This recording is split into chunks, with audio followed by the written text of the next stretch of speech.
Director Williams? Wolf? Here. Hartman? Here. Adam? Lavanino? Here. Richardson? Here. Lizaldi? Here. Mosby? Present. Clark? Here. Schneider? Here. Patino? Here. Sierra? Here. Gubbins? Here. And Chair Bennett. Here. Please all rise and join me in the Pledge of Allegiance. Ready to begin. I pledge allegiance to the flag of the United States of America and to the republic for which it stands, one nation, under God, indivisible, with liberty and justice for all.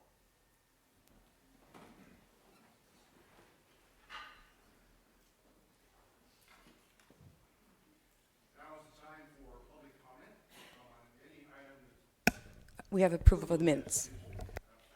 Thank you for that, Terry. Is there a motion to approve? Second. Motion made second to approve minutes of March 16th. All those in favor, signify by saying aye. We have to do a roll call. All correction. Roll call. Thank you. Director Wolf? Aye. Hartman? Aye. Adam?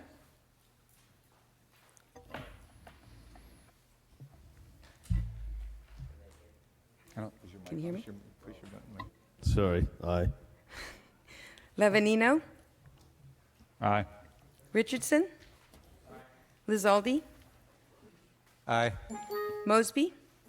Aye. Clark? Aye. Schneider? Aye. Patino? Aye. Sierra? Aye. And Chair Bennett. Aye. Motion passes 12-0. Now we'll go to public comment. Are there any items that want to come before public comment? We're working on my hearing because it's green. We'll see if that works. In any case, let's see, we're moving on here. Public comment, you can comment on any item that's that is not before the board today, but it's within our jurisdiction. Do you have any speakers list? We have no speaker slips. Thank you very much. Thank you. I think that's better. Now, approval of the consent calendar. I've been asked to pull item 5B, and County Council will speak to that. Mr. Chair, members of the board, I'm Mr. requesting Bennett. that you pull item 5B from the consent calendar and just take that action separately because I'm recusing on that item. So I'll step out when you take that action. Thank you. Are there any other items that the board would wish to pull? Yeah, Mr. Bennett, I'd like to pull 5C and 5F, please. Okay, I heard 5C. I didn't hear the other one. 5C and F.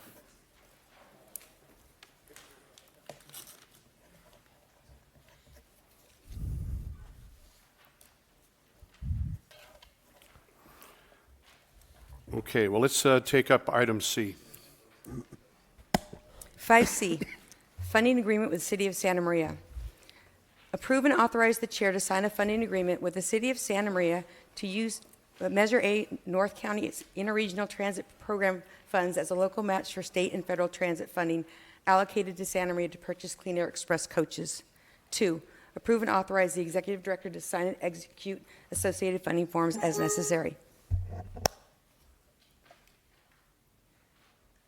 Yeah, my question is Mr. Adams, are these go ahead. new buses? Are these new buses or are these replacement? Or is this an expansion of the fleet?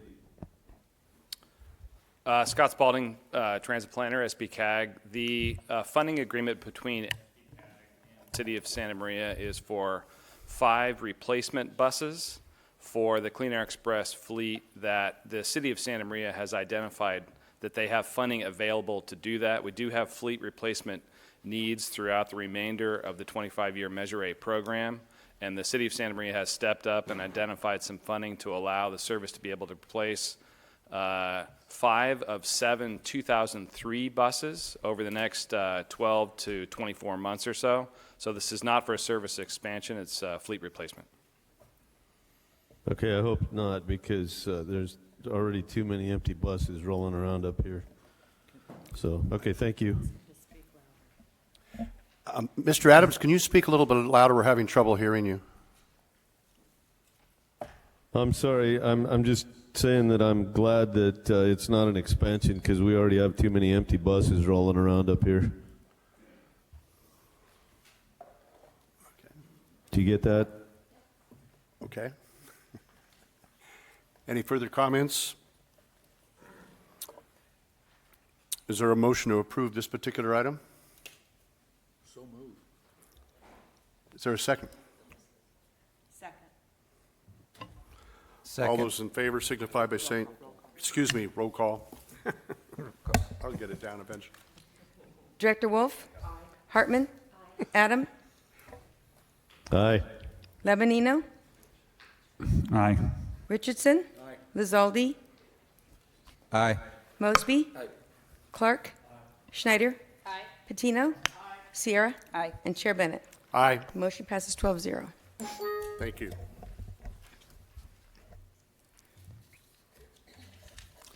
Let's go to item F. 5F, Low Carbon Transit Operations Program, Fiscal Year 2016-17 Revised Recommendations. Adopt two resolutions replacing Resolutions 1708 and 1707 to revise a list of projects for the fiscal year 2016-17 Low Carbon Transit Operations Program, consisting of funding for Santa Barbara MTD, South Coast Marketing, and SBCAG Traffic Solutions, North County Marketing.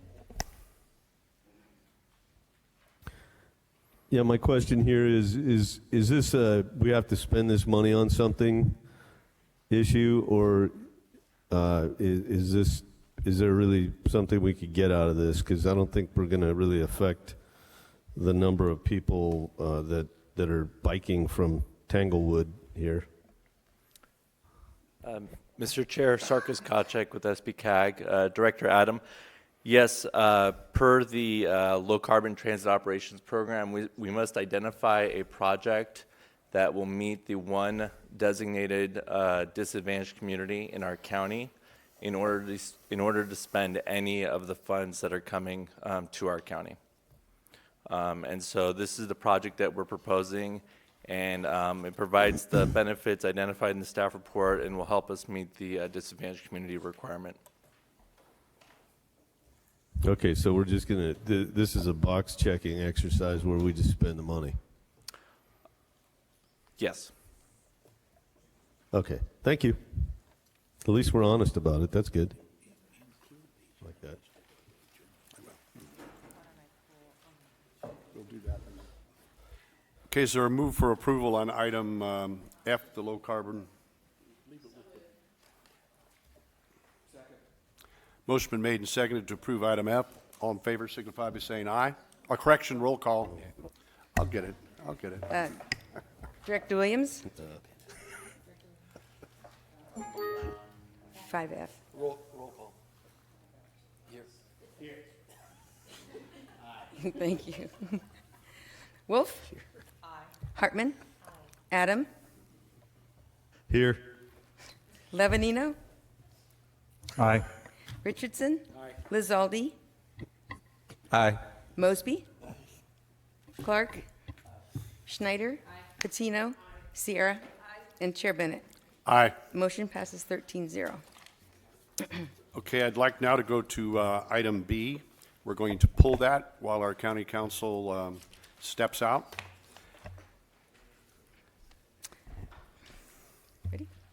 5B, Highway 101 Linden Casitas Traffic Management Plan. Approve and authorize the chair to sign a contract amendment with Ayers and Associates to augment costs of community relations component of the traffic management plan for the Linden Casitas Interchange Project by $25,000 for fiscal year 16-17. 2, approve and authorize the chair to sign a contract with Easy Lift for local transit service to serve the needs of Carpinteria community due to construction-related closure at a cost not to exceed $150,000. Is there a second? Move's been made in second. Any further discussion? Roll call vote, please. Director Williams? Wolf? Hartman. Adam. Aye. Levanino. Aye. Richardson. Lizaldi.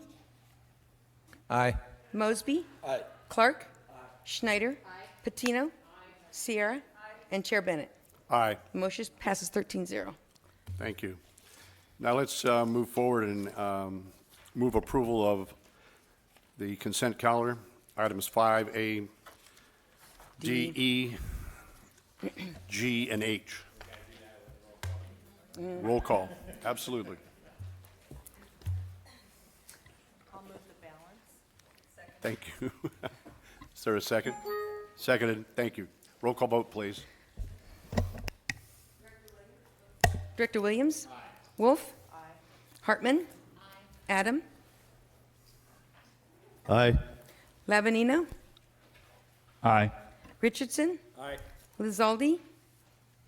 Aye. Mosby. Clark. Schneider. Patino. Sierra. And Chair Bennett. Aye. Motion passes 13-0.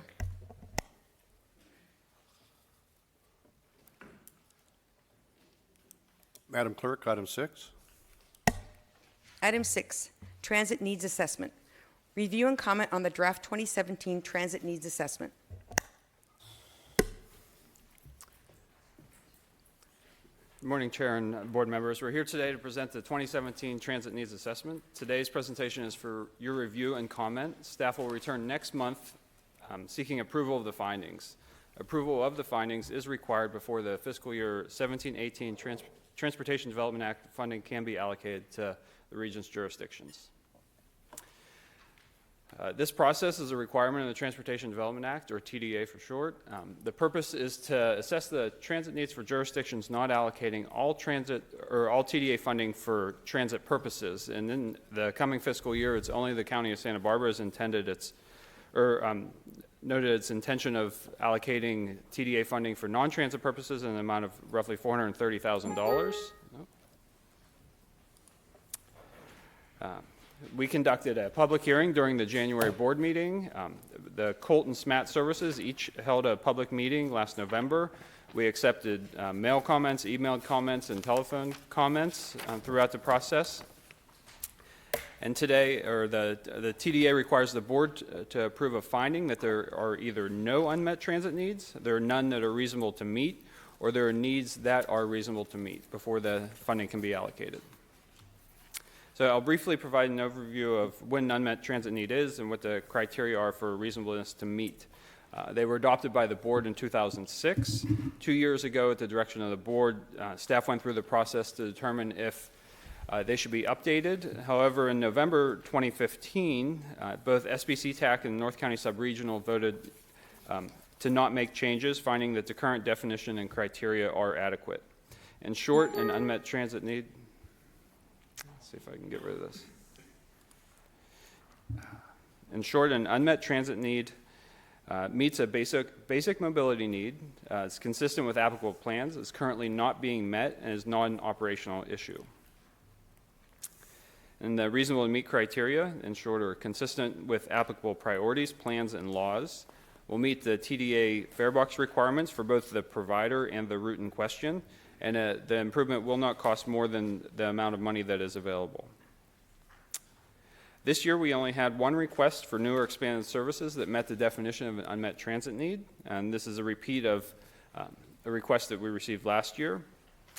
And do note that we do receive many other comments that or requests for new services that do not meet the definition of an unmet transit need because they're applicable to jurisdiction already allocating all TDA funding for transit purposes, and therefore they're not subject to the process. This unmet transit need was requesting increased frequency of service between the Bridgehouse shelter and the city of Lompoc.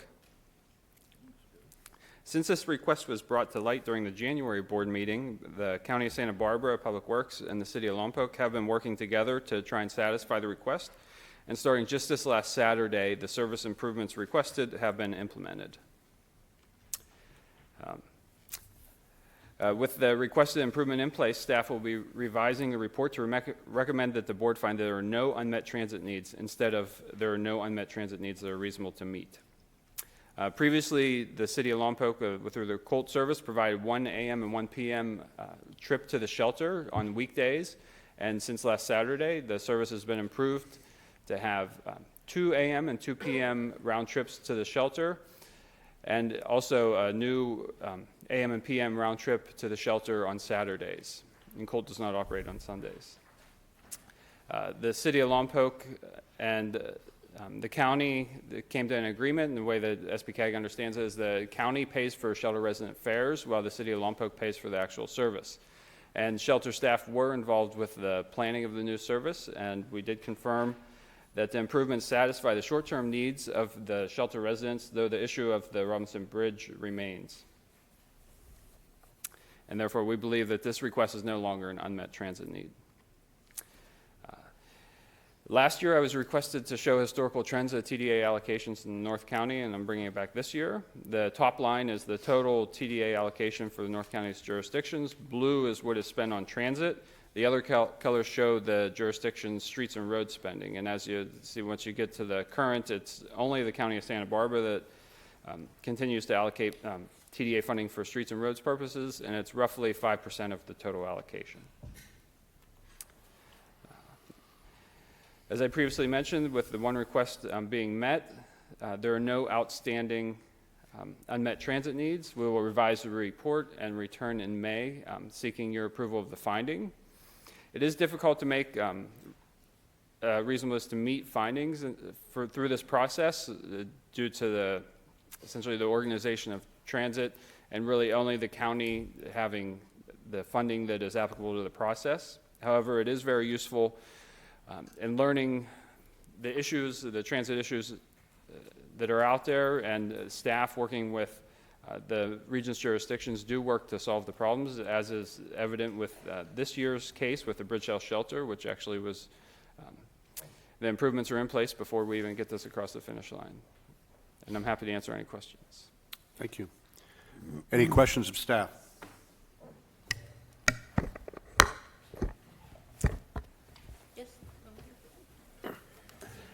Go ahead. Down here at the end. I would just want to thank you guys for helping us get through the process. It has significantly reduced already in a short amount of time. It's nothing more tragic than watch a mother pushing a stroller across that bridge. And thanks for showing it. It took time, but putting this together and helping assist my staff and the city of Lompoc and the county organizing this. Thank you. Thank you. Mayor Schneider? No. Supervisor Williams? What's the dollar figure of TDA being used for non-transit uses? The county of Santa Barbara, I believe it's $428,500 roughly. Well, I'll just comment that I will oppose this because I think this is one of the more hypocritical processes that in government because it requires us to make a finding that there are no unmet transit needs that are reasonable to meet when every day I look around and all I see on the street is more transit needs that are reasonable to be met, but we don't have money for. I want to say something positive that I really appreciate that most of the jurisdictions in the county have decided to use all their TDA for transit uses, and that's a real improvement.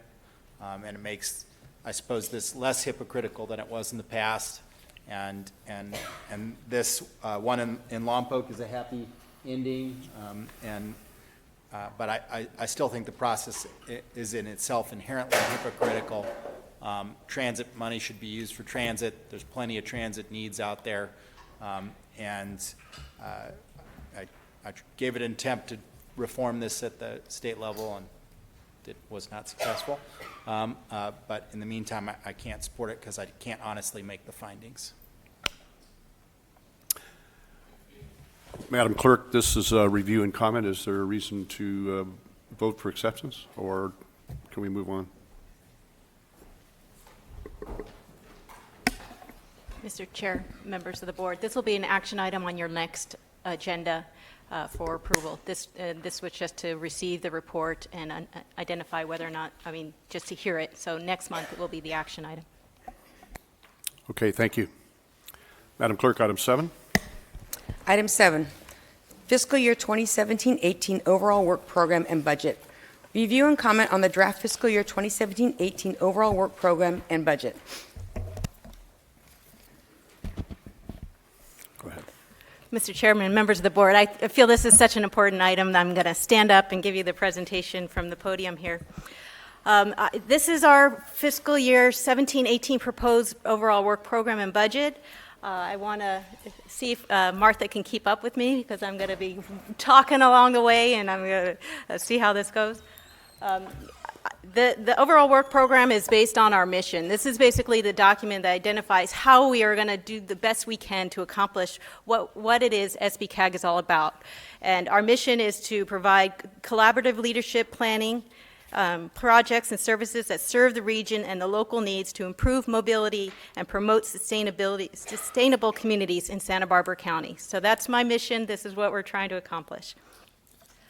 So the overall work program and budget development is a little bit different than last year. It does have the overall work program elements and the work elements and the staffing and how we propose to accomplish those deliverables and tasks and the financial resources to do so. But this one also includes the budget. So I'm tying what we're doing with how we're going to pay for it, and so it's going to be one action to approve both purposes, where in the past you did it in two different separate actions. Another change for this overall work program is the strategic plan. I don't know if anybody remembers the strategic plan that was done in 2011.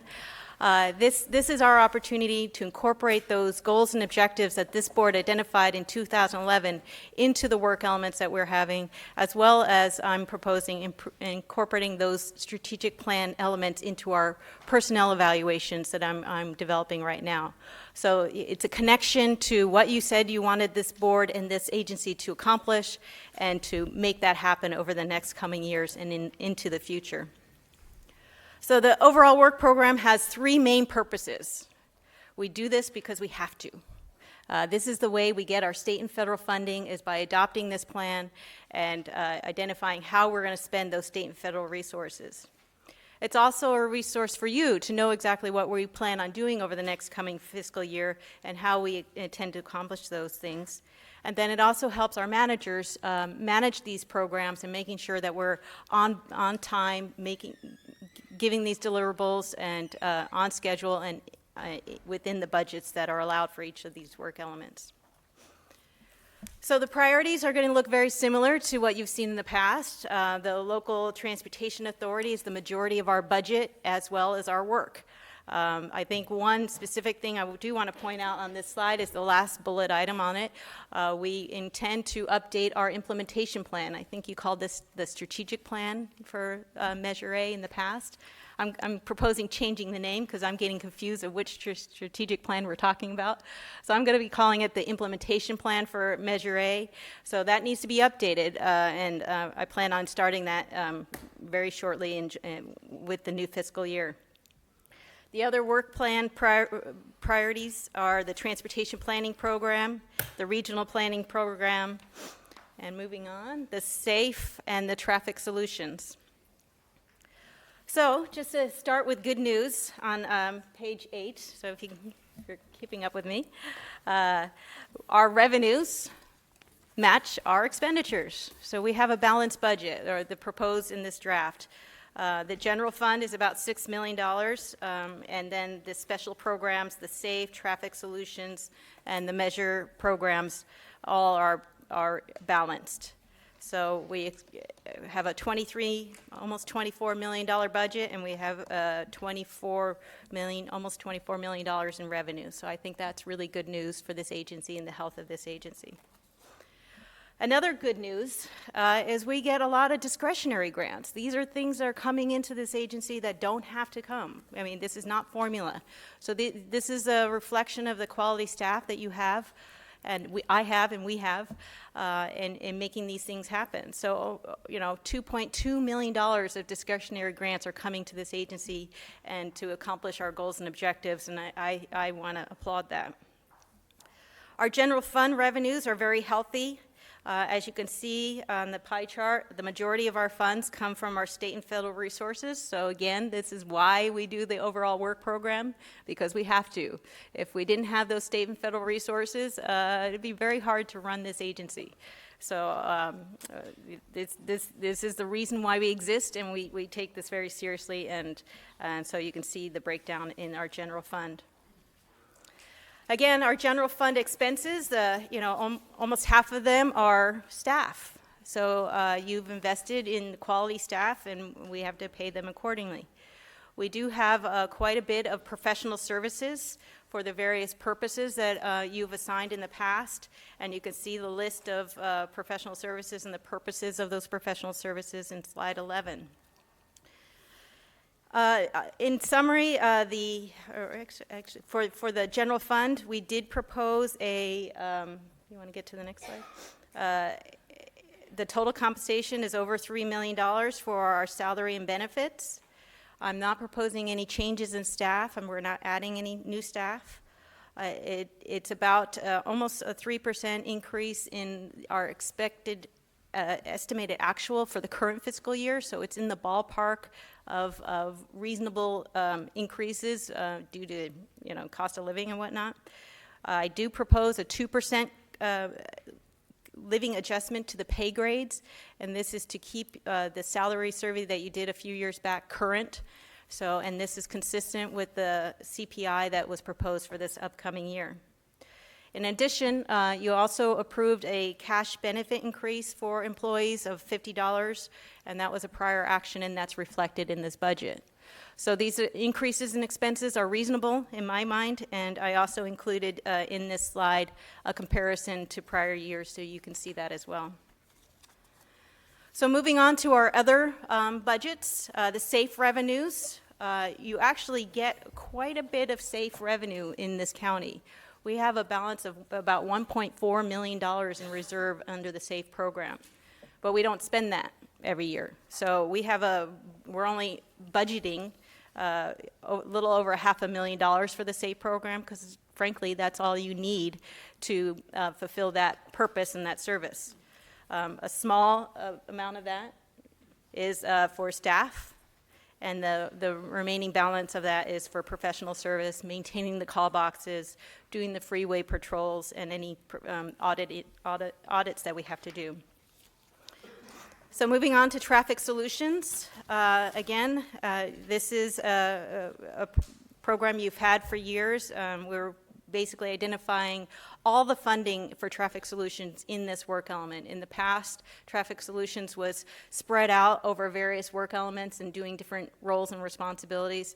And I prefer, as a manager of this agency, to keep it all contained within this element. It helps for you to understand what the costs are for traffic solutions, as well as on my side to manage this program.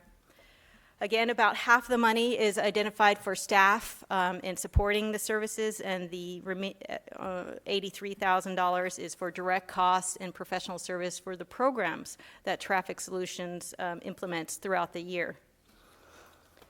Okay, and the Measure D program. I'm hoping that this is the last time you see Measure D in this presentation.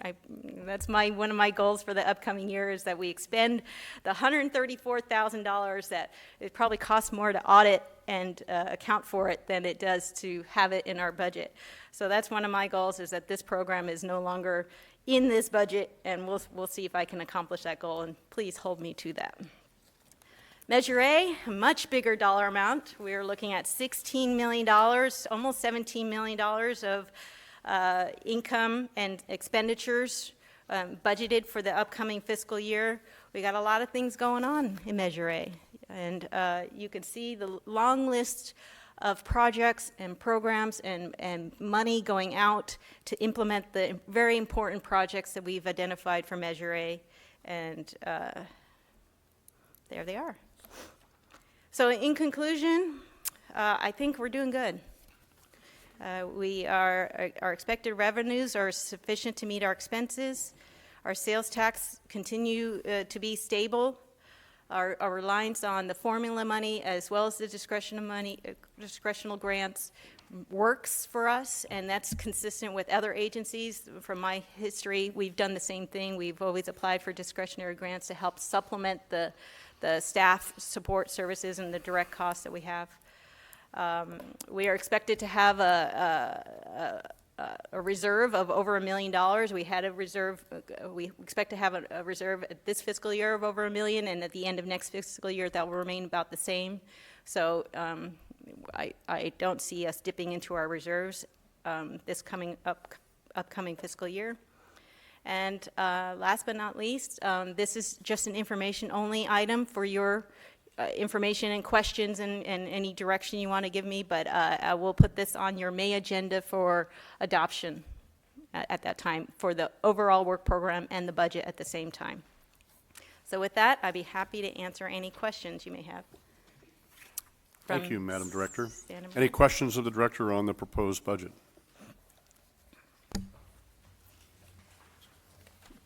Thank you. I just had a question about reserves and what is considered a healthy reserve. It's about a 3-month operating, and I'm going to turn around, and are we at the 3 months? Yes, for about 3 months. I'd like it to be 6, quite honestly, but 3 is a good number. 3 is where you want to examine, like she just said. 3 is being, you're good, you can cover your expenses, but to be more fiscally conservative, we would prefer 6. So we will strive to continue to add to our reserves as we can.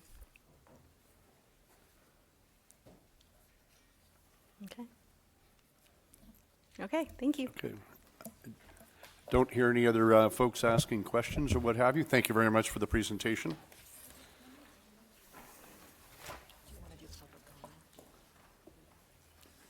Madam Clerk, do we have any public comment on that item?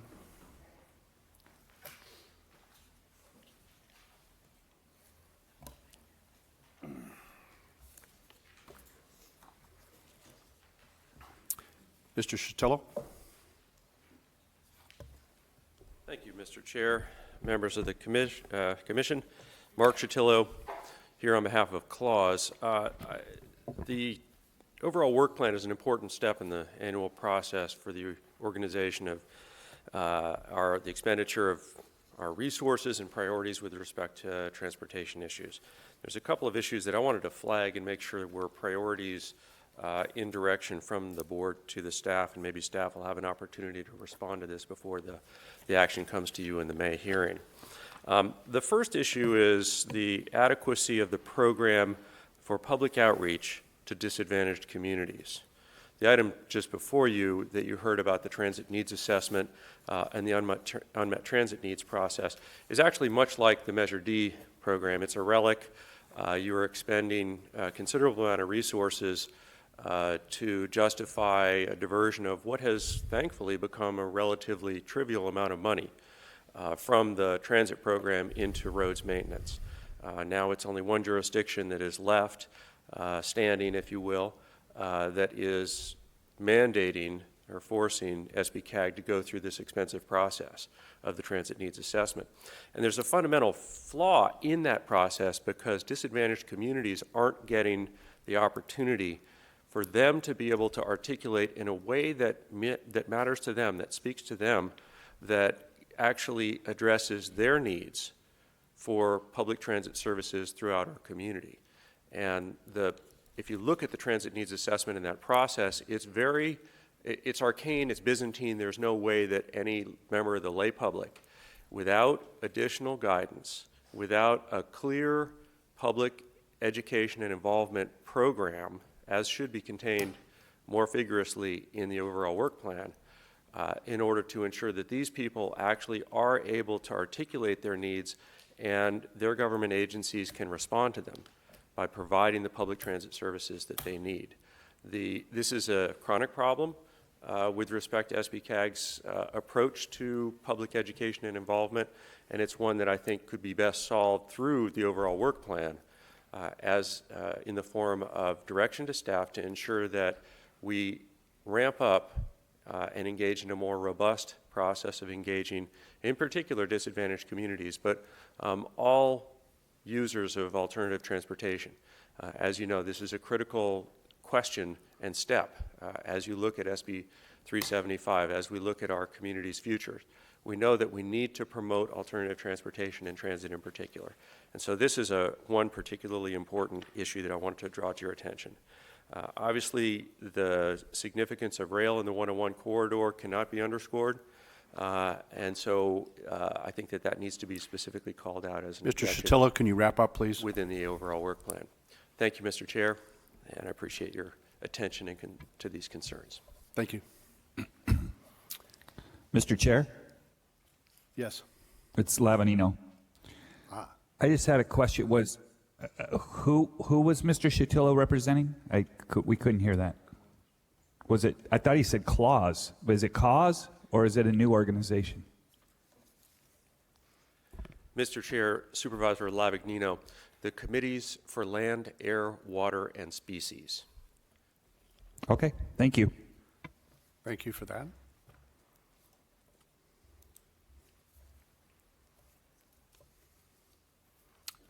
Any other? Okay, that concludes our public comment on that item. But I'm sure Cause would have agreed with him. Let's move on to the next item, Madam Clerk. Item 8, Highway 246 passing lanes. 8A, approve funding to offset cost increases in construction on the Highway 246 project. 8B, authorize the chair to sign a cooperative agreement amendment with Caltrans if the funding option calls for using Measure A funds. Thank you.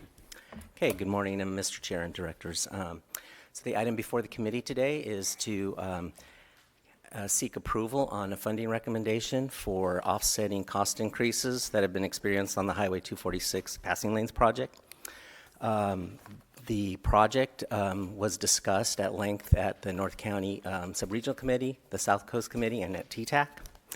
We explained that SBCAG is in a partnership with Caltrans on this project, with SBCAG using Measure A funding for the capital costs related to the project, and then Caltrans is using regional STIP dollars for offsetting the costs for their construction support staff, and they also implemented the design using the same funding for this project. At the time the project started in 2015, and it's been underway for about 18 months, there was a pretty healthy contingency of Measure A funding for the project, and that's been depleted, as we explained at the sub-regional committees, where a number of change orders and cost increases have been experienced on the project. There still is a Measure A balance on the project for the capital costs, but today's action is to try to offset costs related to construction support that Caltrans has forecast to complete the project. The project was originally scheduled to be completed this summer, and now is forecast to be complete in early 2018. So due to the number of changes, the revised work in inspection work, materials testing, and just the length of time to support Caltrans staff out there, Caltrans is requesting an additional $2.74 million in construction support dollars to complete the project, and by early 2018, like I said. As it would stand right now, without action from the board, the funds would come directly as an impact to future shares from our county STIP dollars. That could happen as early as the 2018 STIP. Because this puts the project and that necessary impact in conflict with policies that the SBCAG board took related to the 101 HOV to obligate future STIP dollars to the Highway 101 project, staff came up with a number of funding options to present to the directors for their consideration and action. And we explained those in detail at the sub-regional committees, and I'll go over those again. By way of background, we explained the reasons for the cost increases and the change orders. Caltrans staff is here. Project Manager Paul Martinez, if there's additional questions that the directors would like to ask related to the background for the cost and the project itself. There were a number of questions that both the sub-regional committee members and the TTAC asked of staff to investigate as a result of the meetings that we held. And we did look into those as a way of perhaps modifying some of the options that were presented at that time. We do have responses if we need to get into some of those details, but none of the questions really had an effect or could materialize into any significant changes into some of the options that we presented to the subcommittees. Other than we added an option 4A, which looks to eliminate the need for at least an action on the Measure A North County cost savings by deferring and splitting the landscaping portion of the cost increase out into future action. There would still be the possibility of a future STIP hit with that option 4A, but I'll get into that in a little while. In general, I explained that the project's around 50% complete. It's scheduled to be completed in early 2018. Caltrans has prepared for the $2.74 million in construction support, what's called a project change request, which would need to be approved by the California Transportation Commission. That's scheduled for action in May and would, by course, occur unless the board would choose to fund that and offset that with another source of funding as a result of today's board action. In attachment C of the staff report, we've outlined all the 6 funding options. I'll briefly explain those. Option 1 is considered the baseline funding option, which, as I mentioned before, would result in a future impact to county STIP shares of at least $2.55 million, which is the amount of money that's needed for the roadway construction project, and then possibly another $186,000 for the landscaping project. Then options 2, 3, and 4 were developed as ways to either minimize or eliminate the future impact to the STIP by using another source of funding, Measure A funding in this case. That's the contingency that's still available on the Highway 246 project. So under option 2, we presented a what if in case we wanted to use entirely all Measure A funding. As explained in the staff report, by using outside funding or local funding to pay for Caltrans support costs, there is a premium or overhead charge assigned with that of 30%. So you can see in the funding table, the $2.74 million requires $3.5 million in Measure A funds to satisfy that requirement. So we do not have in option 2, we don't have the sufficient capacity of Measure A from the project. We only have, if you can see in attachment A, we do have about $1.79 million in existing contingency on the project.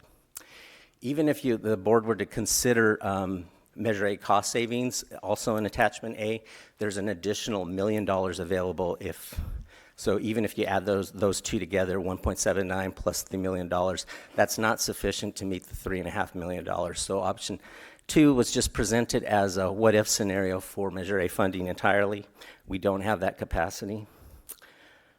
Option 3 looks to reduce the amount of STIP funds that may be needed or impacted in the future, and it does that by reducing it by 50%, by using entirely all the $1.79 million in the existing Measure A contingency that's available to Highway 246 that's previously been approved by the SBCAG board.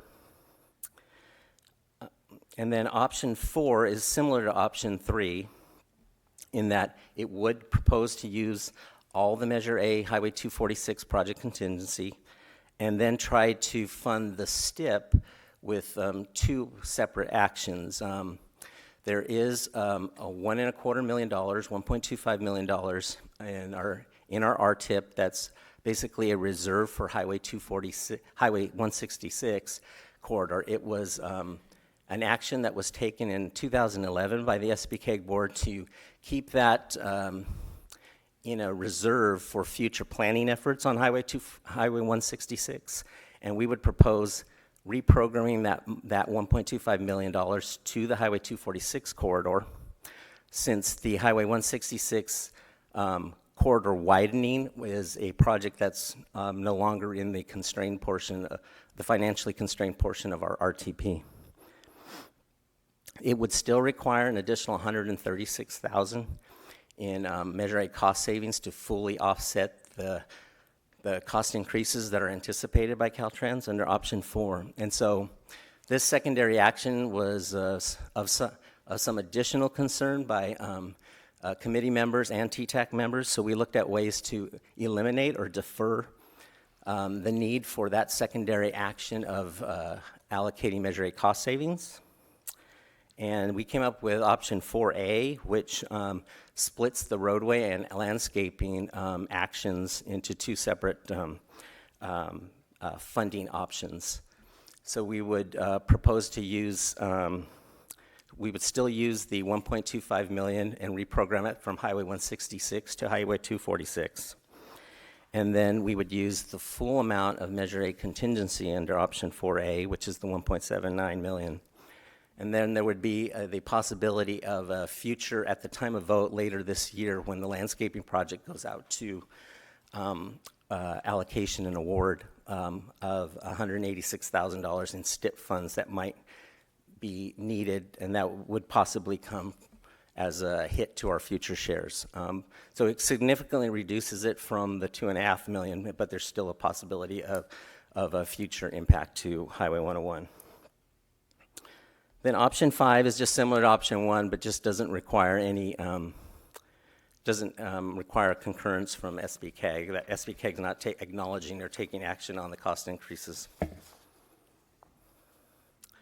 So on page 2 of the staff report, we briefly outlined the recommendations that were provided by the subcommittees and the TTAC. The North County Subregional Committee and TTAC each recommended option 5. And like I mentioned before, that would mean that SBCAG is expressing no concurrence or acknowledgement of the cost increases, though we would still be receiving an impact to our future shares of Highway 101 from the STIP. The South Coast Subregional Committee recommended option 4, which, as I explained before, had the mix of funding with the Measure A and the STIP, and it reduced the future STIP impact to 101 by about 50%. And like I mentioned, we've added the new option, option 4A, which avoids the additional action on the Measure A cost savings. What the staff is asking of the board today is that they approve one of the funding recommendations.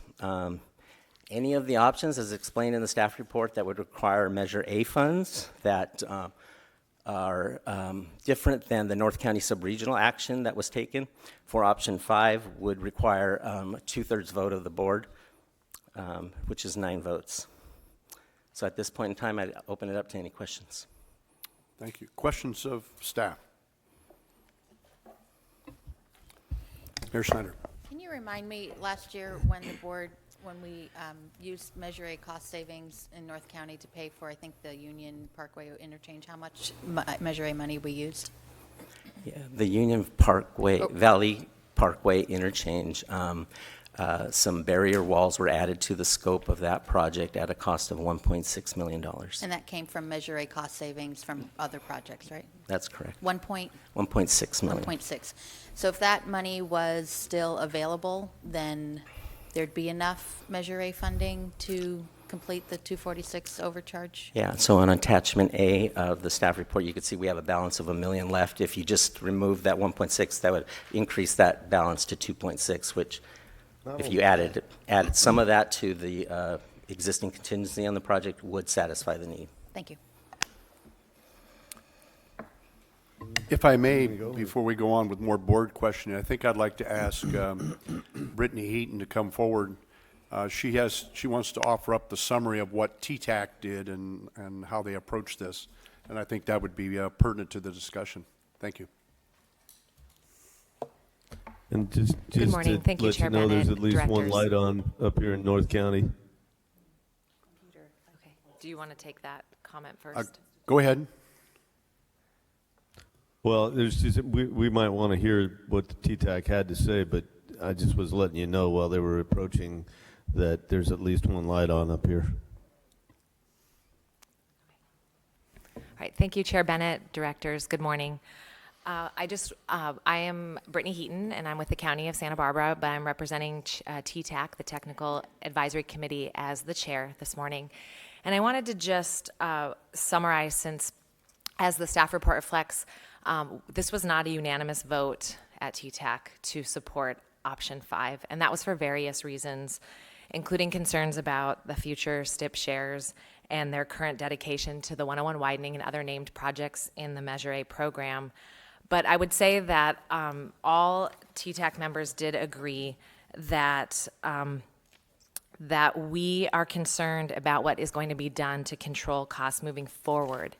And is there a possibility of cutting back on the contract or otherwise reducing the estimated cost increases, especially and specifically for support? Because that's what we're talking about today. We have the Measure A to cover the capital, but we're looking at support costs, and those are costs directly associated with the construction engineering, associated with, and the construction management. And so, I think we have to put a little bit of pressure on Caltrans here to do what any responsible agency would do and examine where we can save money. That includes some outstanding, we also had questions about outstanding claims. The staff report mentions that there's a couple of claims, potential claims on this project. We wanted to know more about that, because the other thing we wanted to make sure is we're making a decision today. Is this going to return to the board?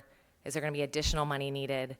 It'd be nice if we could take this all at once and look at it, the big picture.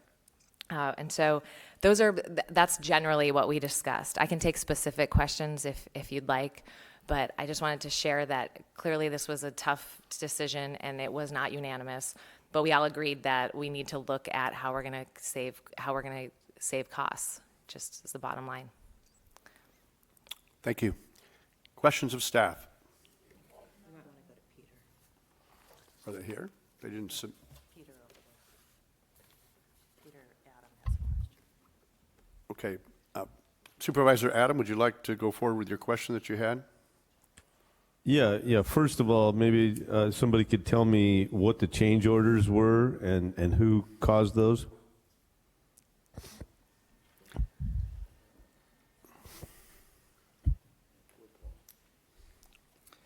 Director Bennett, members of the board.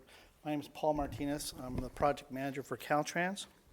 And Director Adam, the change order, there's been 42 change orders on this project. The one that was the most significant was to replace some unsuitable material in the subgrade, which meant taking out an extra 2 feet of material and replacing it with select materials. The area was pumping pretty badly, and that's not unusual on project. We see that sometimes, and the way we deal with it is we try to dry material out and use it, or maybe increase the thickness of our paving section. Those didn't work in this case, so we had to take out an extra 2 feet and replace it with select material. And the cost of that change order was about $1.6 million. It was about 1.5 miles of the roadway that we needed to do that. That resulted in about a 33-day delay to the project. Out of the 274 days of delay total that we've experienced to date, that was 33 days. Okay, well, Mr. Martinez, can I just break in on you there? So I get that. I understand that aspect of construction. You got to have compaction, and you can't achieve it if you got pumpiness, and that's okay. But now, who did the geotechnical research on this site? Caltrans, we did geotechnical work, and generally for pavement, we don't go do an extensive exploration, but in this case, we had a lot of large structures, drainage structures, that required geotechnical report to make sure we had adequate materials to support those structures. There were about 8 borings and several other tests in the area. And we concluded in that geotechnical report that there was about 1,800 feet that definitely needed to be treated this way, and that was in the project plans. The areas that are affected by the change order are on either end of the project, where there was widening rather than realignment of the roadway through near the Tula Rosa Road area. And in those areas, those were widening of the existing roadway, and we did not notice a lot of distress to the existing roadway or any surface indications that would indicate excess water in the area of excavation. So we didn't do any additional exploration in those areas. And the borings that we do have in the area showed that groundwater was down around 32 feet below the surface. But it doesn't necessarily tell you what might be suspended in the suspended aquifer in the area.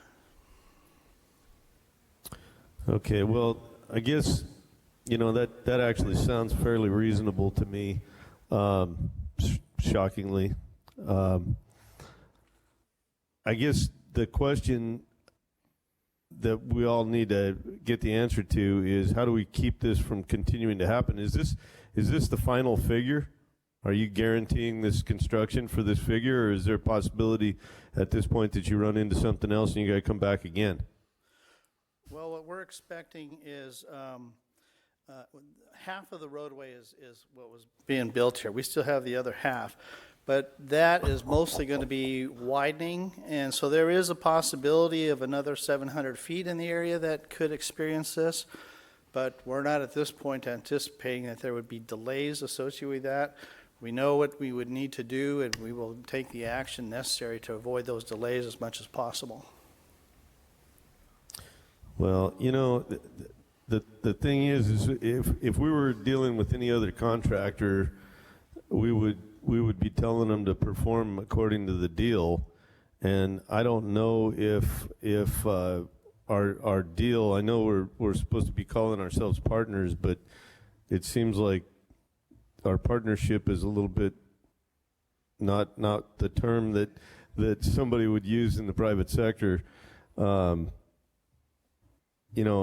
got to have some kind of an approval on these change orders in the future. I don't see how you can just go out there and not do an exhaustive geotechnical and then find out something that's this great a percentage of the project, and then just come back and tell us, okay, well, you're just going to have to come up with a couple million more, and then tell us basically where we're going to take it from, because that pretty much messes up all of our plans. And so I think the TTAC had a really good point that we should look at some cost savings for this instead of just approving it, because and then there's kind of the moral hazard component of this, where if we just let you come in and tell us to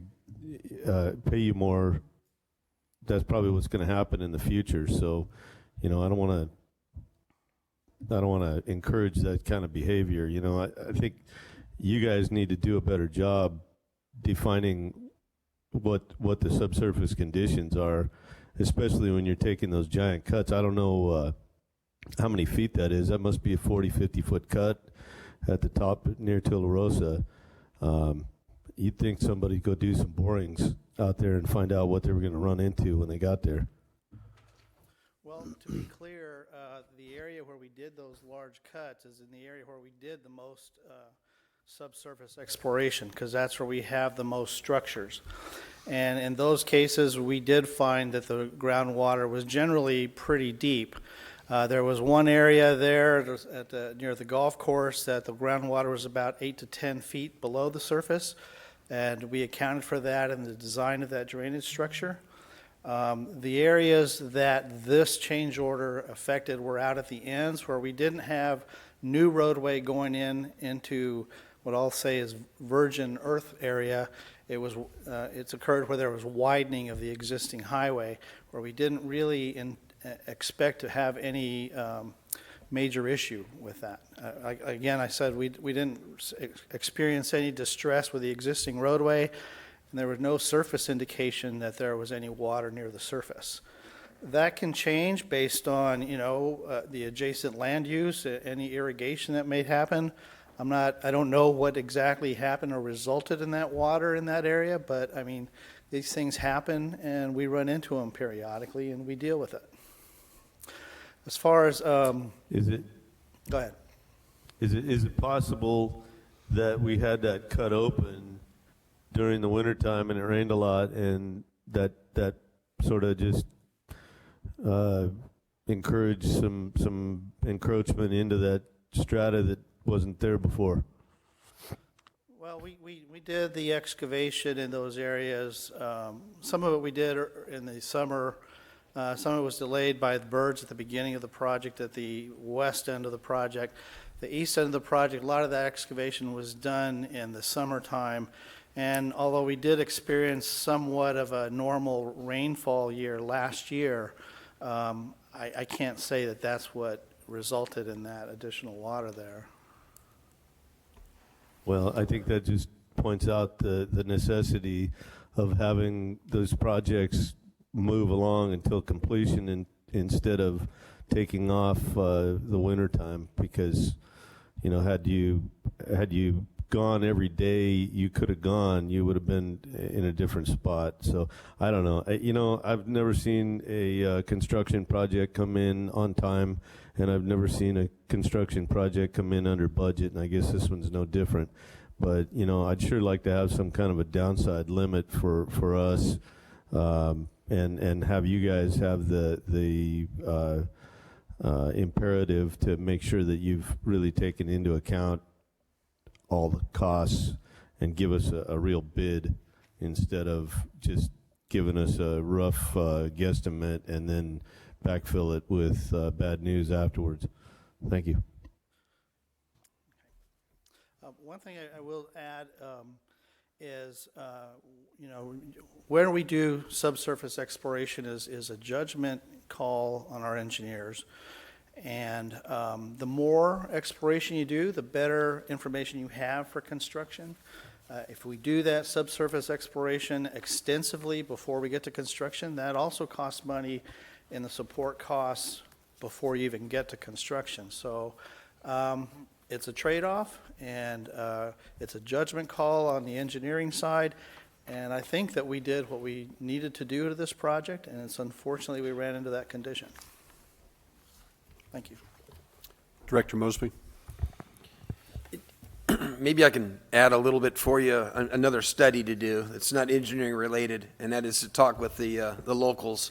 And the old timers would have told you, watch out, because there's vernal pools, there's hillsides that'll weep for months. And in fact, in that area there, on top of the hill, there were cattails growing there, and there are horizontal wells drilled into the side of that to drain those hills. And that's probably why you didn't see errors right there in the existing roadway. But if you had, probably some 60 years ago, not too far from there was a farmer who parked a tractor there and idling in one of those places, and the soil absorbed it. Mm-hmm. So there's some, they would have warned you. So maybe, they're not engineers, but those old timers could have warned you a little bit more about that. Well, some of those areas, like I said, particularly as you approach the hill at Tularosa Road from the west, there was areas that we saw standing water and a higher table, and we accounted for that in our plans. So we knew in that area we were going to have some issues. Higher up on the hill, the actual groundwater table was about 32 feet below. So there's probably some perched little aquifers there, but they don't appear to be the full groundwater issue. So the ends, unfortunately, we didn't do an extensive exploration. And again, in the future, maybe you can add on. I mean, they're not engineers, but just going out and poking around with those guys, some of the old history that you can absorb, maybe help you out, and so you can advance further. I had another question for Mr. Luna, if he could on his. In your third paragraph, you mentioned here, by state policy, state funding sources such as STIP and SHOP are more effective. I was wondering if you could elaborate on the verbiage, are more effective. Yeah, so the policy is one of the questions that was asked by all committees as to why are local funds subject to the overhead rate. And so we researched that with Caltrans. Perhaps they can weigh in as to the specific policy, but this is my language specifically, but it just says that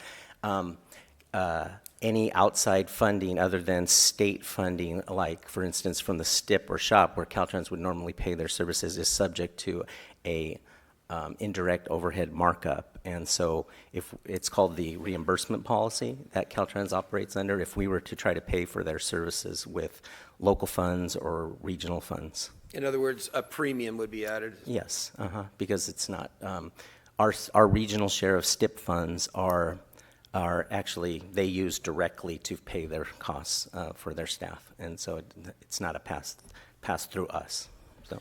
In one last question there. In the private sector world, you have an errors and omissions insurance. I guess with Caltrans, we don't have something as such, or that's a head nod no?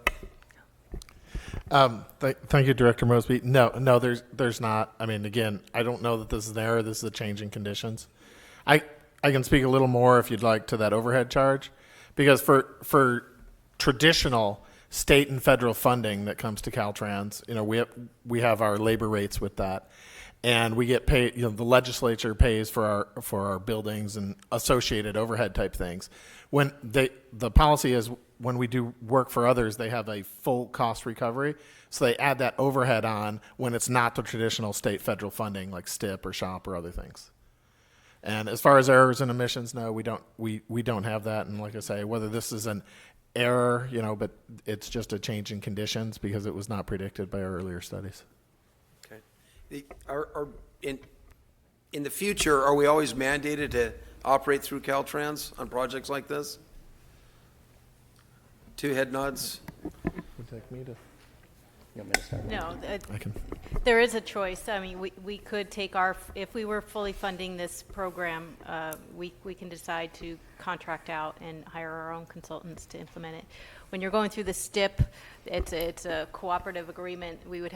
Both parties would have to agree who the lead agency was on the project, and that would be negotiated prior to the programming of STIP dollars.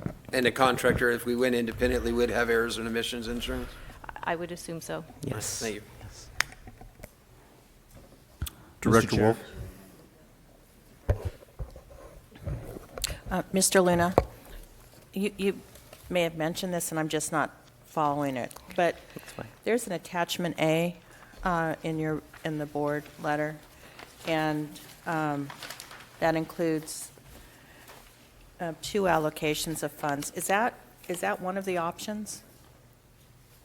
So, if I understand your question, attachment A just has several tables that we've just included, and when you say it has 2 allocations, which numbers are you referring to? So I'm looking at the Measure A, the Measure A revenues, which I know you've mentioned as part of the contingency, the 1.7, and then down below the North County program cost savings, which is about $1 million. Right.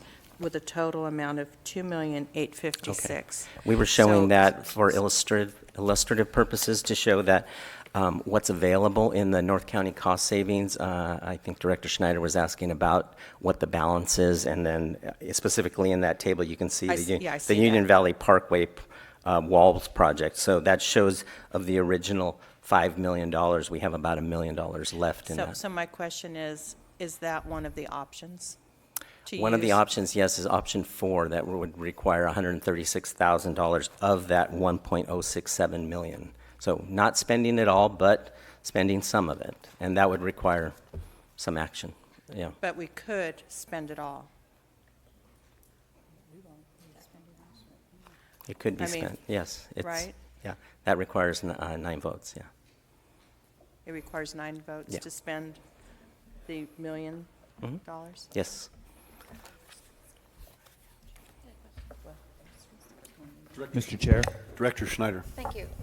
Just Mr. Gubbins, during the Phase 101 project, when there was a change to the project to include the 3rd lane from Salinas going north from an auxiliary lane to a full 3rd lane, we were able to update the project, and as I remember, your predecessor and you found some state money that was reserved specifically for projects under construction to help bridge some gaps in some capacity, and I forget the name of it, but it was in the tune of a couple $1 million. And so I guess my question is, could this qualify for that kind of funding? And if so, how would we get it? And if not, why not? Okay. It could qualify. What I think you're remembering is a G12 policy that we have. And what that is, the department, Caltrans, does many hundreds of jobs every year, and CTC allocates. And so they've delegated to us some slight adjustments for those, so that we don't have to come back each and every time when our estimate's slightly different than the bid opening, for example. But there's limits to that. It's about 10, the G12 rules are about 10%. That project was large enough that capacity was rather large.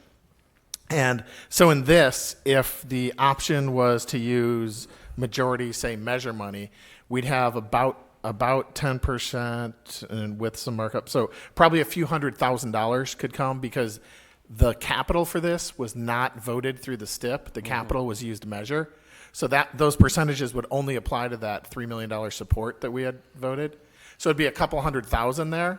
But the rules that they have are, you can use this discretion, we've delegated to you, but if you ever have to come above that, you don't have any of the discretionary money. So like if, for example, we said, oh, we want to, if it's 300 there, we want to use that 300 plus another 5.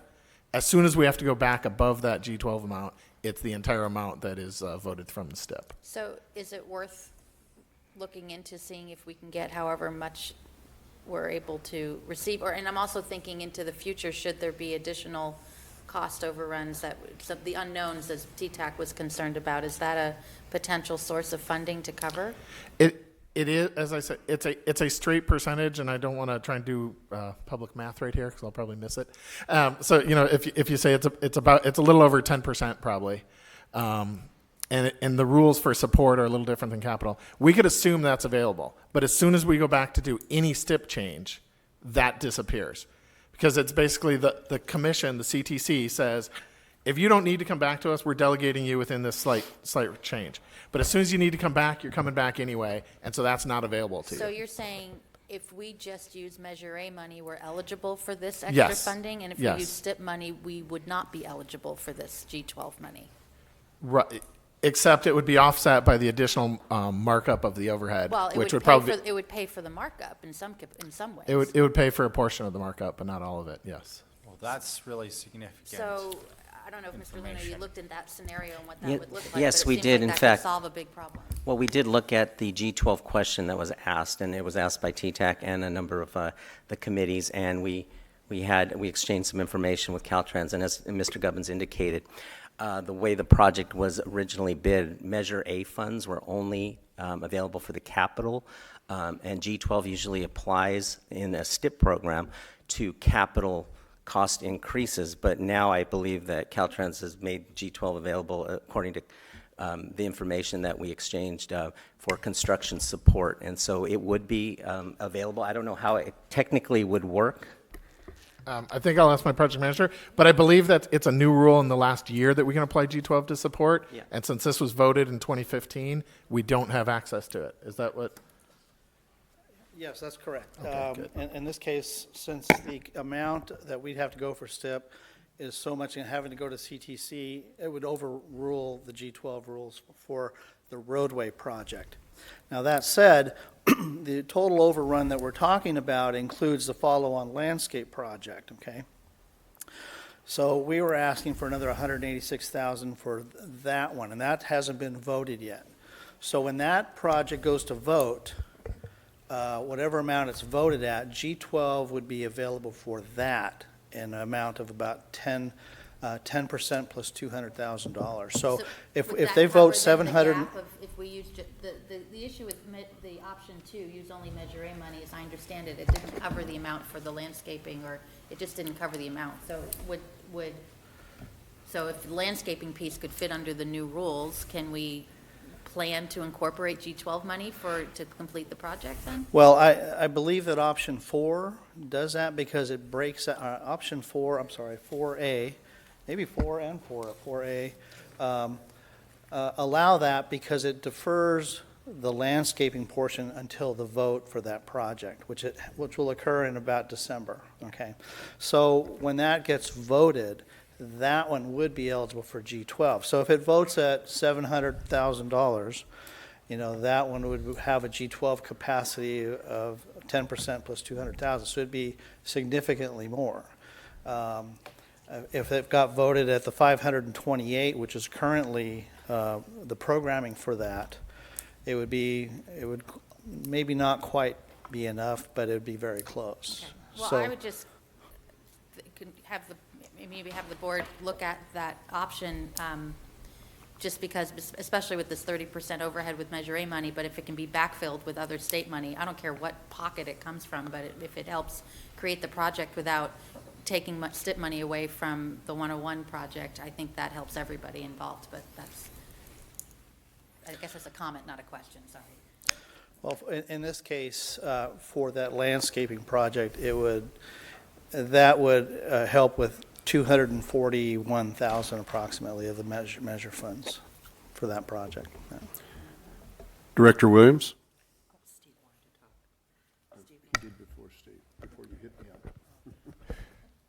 Well, I just have to make a sort of editorial comment about the whole situation. I mean,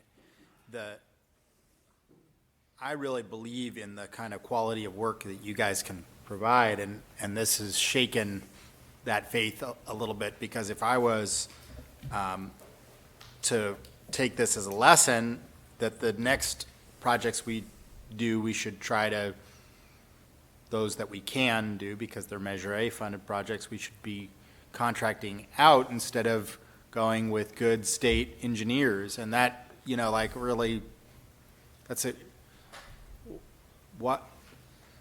This system seems to be built to have a disincentive to use the people that are supposed to be the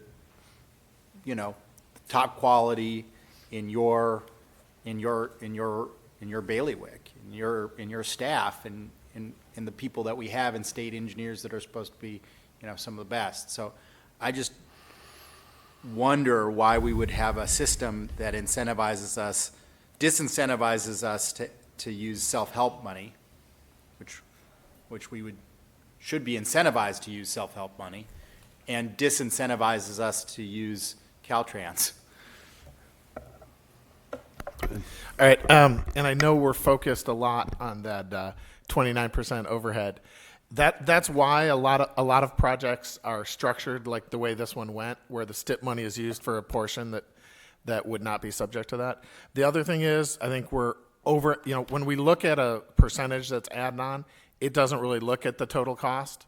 So, if you have to pay a markup of 29%, most private consultants have a much larger markup for their costs. It is into their original rate that they give you, but it is higher. I mean, a 29% or even a 70% overhead is a lot lower than the general overhead markups. It's just, it comes into focus in this case when we look at that. Director Lavanino? Well, first off, Mr. Gubbins, I'd like to have you explain that one more time. So you're saying that a private contracting company would have in excess of a 70% markup? Yes. And I can follow up with more information to give you specifics if you'd like. I mean, and all of your staffs also, when you're working on federal jobs, the markup rate for them is also above. Okay. I got to say that as many advantages and disadvantages and follow-up actions and all this is about as difficult to follow as I've seen something. I've been involved with this. It's not like I just got to SBCAG, and this is super confusing. I think for our South County folks as well, I think it's also important to throw in there that they know that there was at least in excess of $4 million of this project went to monitoring salamanders and birds in the area. And,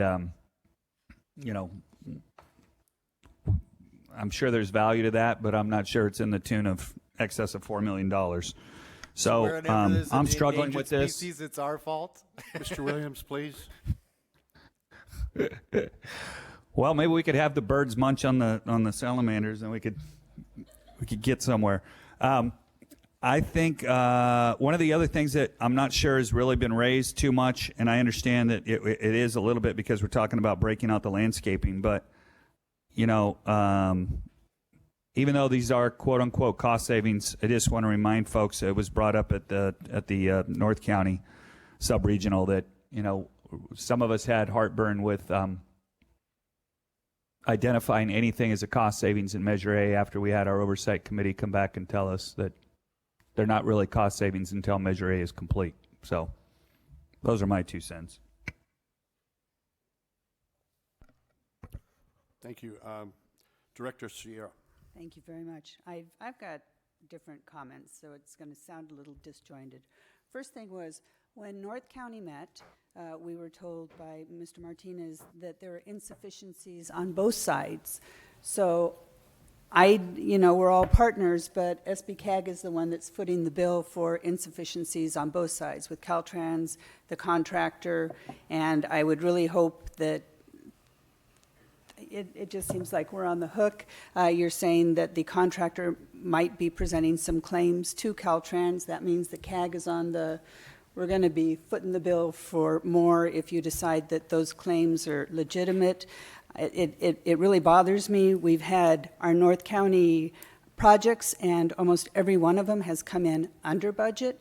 So I think Mr. Adams was saying that he heard most projects go over. In the case of North County, most of them are under budget, and this is the first one that's come way over, and could get even worse. The other thing was North County, we went with option 5 because we wanted the time for the oversight committee to look at this. The last time we did a list of what we were going to do with our cost savings, the oversight committee wasn't very happy. They objected to it and said that any other shuffling around should go through them before we make any decisions. So that was the reason that North County went to option 5, because we wanted the oversight committee to look at it. And again, you go with the project, we expect it to come in pretty close to budget, and $2.74 million to date, with possibly more coming, is way over budget. So, thank you. Thank you. Director Wolf. Thank you, Mr. Chair. Regarding the cost savings, Mr. Luna, maybe you can answer this. This is attachment B. So we also discussed this at our sub-regional, was the policy, and I'm glad that you put it in here. It says here that that we could use, unless I'm reading it wrong, that we could use some of our cost savings to close shortfalls on projects within the same category. Does this fall into that piece of the policy? Yes, this project is an existing Measure A investment plan project, and cost savings money could be used to close a shortfall. So then let me just go back then to my earlier question, because I must not have been clear. Could we then use that $1 million that's shown on attachment A, which is the cost savings balance? Yeah, yes, I think I did answer that the last time, but I'll state again that that is eligible for use. It's not considered in any one of the full options except option 4A. Option 4, where we're proposing to use 136, but all of it is available. Okay, so it's option 4? 4 is proposing 136,000 of the 1.06 million. Yes, it sounds as if we have some flexibility to offset a portion of that with some G12 funds if we separate the landscaping project actions. Why does option 4, I thought the 1,251,000 was reprogramming 166. That is one portion of how we are proposing to offset the entire cost increase, is reprogramming the future STIP reserves that are on reserve for Highway 166 to Highway 246. So our rationale for that was that it was not necessarily going to the 101 project. Okay, so part of that then is this balance. So it's two pieces. Yeah, yeah. The balance. Well, option 4 has 3 components. Okay. Yeah, so, yeah. Well, if I could just say that Mm-hmm. in my mind, this option 4 seems to make the most sense because it fits within our policy to use funds that are available, that are balance of funds that are available for a project to close a shortfall. And the $1.7 million is contingency from this project, as I understand it. That's right. Correct? So, again, it just, as much as, I think I kind of took our Caltrans gentleman, I'm sure you weren't happy with me when we were at our South County Sub-Regional, because I was very disturbed by a lot of the same things that are brought up here today. But I'm trying to get us to move on this. And I really do believe that number 4 makes the most sense. Those are the funds that are allocated for North County and contingency for this project. So anyway, I would be ready to move at least a motion that we adopt option 4. Okay, there's a motion that's been made. Is there a Chair. second? Mr. Chair. Okay. Motion's been made and seconded. Discussion on the motion. Yeah, Mr. Chair. Is there some magic about the number 136? It's just the remainder that we weren't able to completely offset with the existing project contingency and what was available as the reserve for the Highway 166. You add those two together, there was still a balance left to offset the total, and so it was $136,000. Questions on the motion? Director Schneider.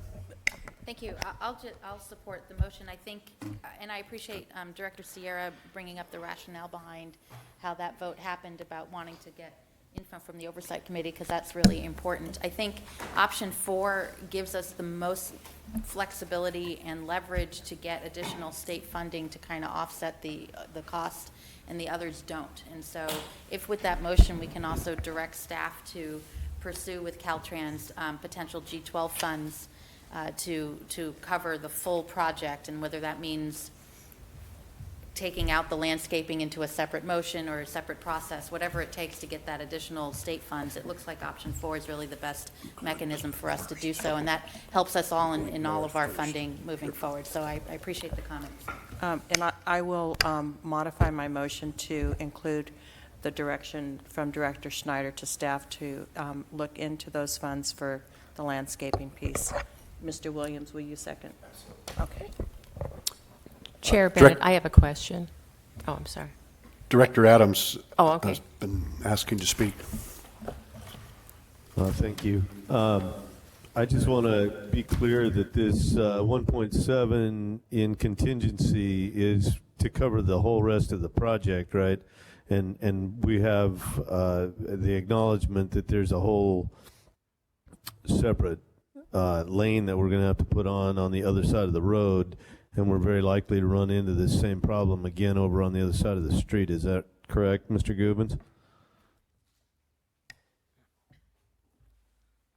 Director Adams, this is Paul Martinez. There is a potential, like I say... Sir, can you pull the microphone up, please? Thank you. Sorry. There is a potential in that when we, most of the earthwork is done for the realignment area and some of the widening, but when we do the connections where the realignment comes into the widened areas, those are areas that still have to be excavated. And so we have the potential for running into that, and my construction staff tells me that seems to be about a 700-foot length. That may be manageable within, depending on how much water, if any, is in that area. We may be able to try other methods, such as drying it out, but at this point, that's possible. So just to be clear, we're eating our 100% of our contingency on this tranche of overages, so there won't be any contingency left for the rest of the project. I think the way these options are structured, that is the case. And so the risk here is the potential for construction claims that come when the project is completed from the contractor. And as we've noted before, we do have notice of potential claim of about $1.6 million. We don't know, we're at this point, we feel a lot of that is still needs to be substantiated by the contractor. We don't think that it's going to be that high, but some of that, that changes as we continue with the project. So we don't know what other notices of potential claims may come up. Those are two that we know about right now.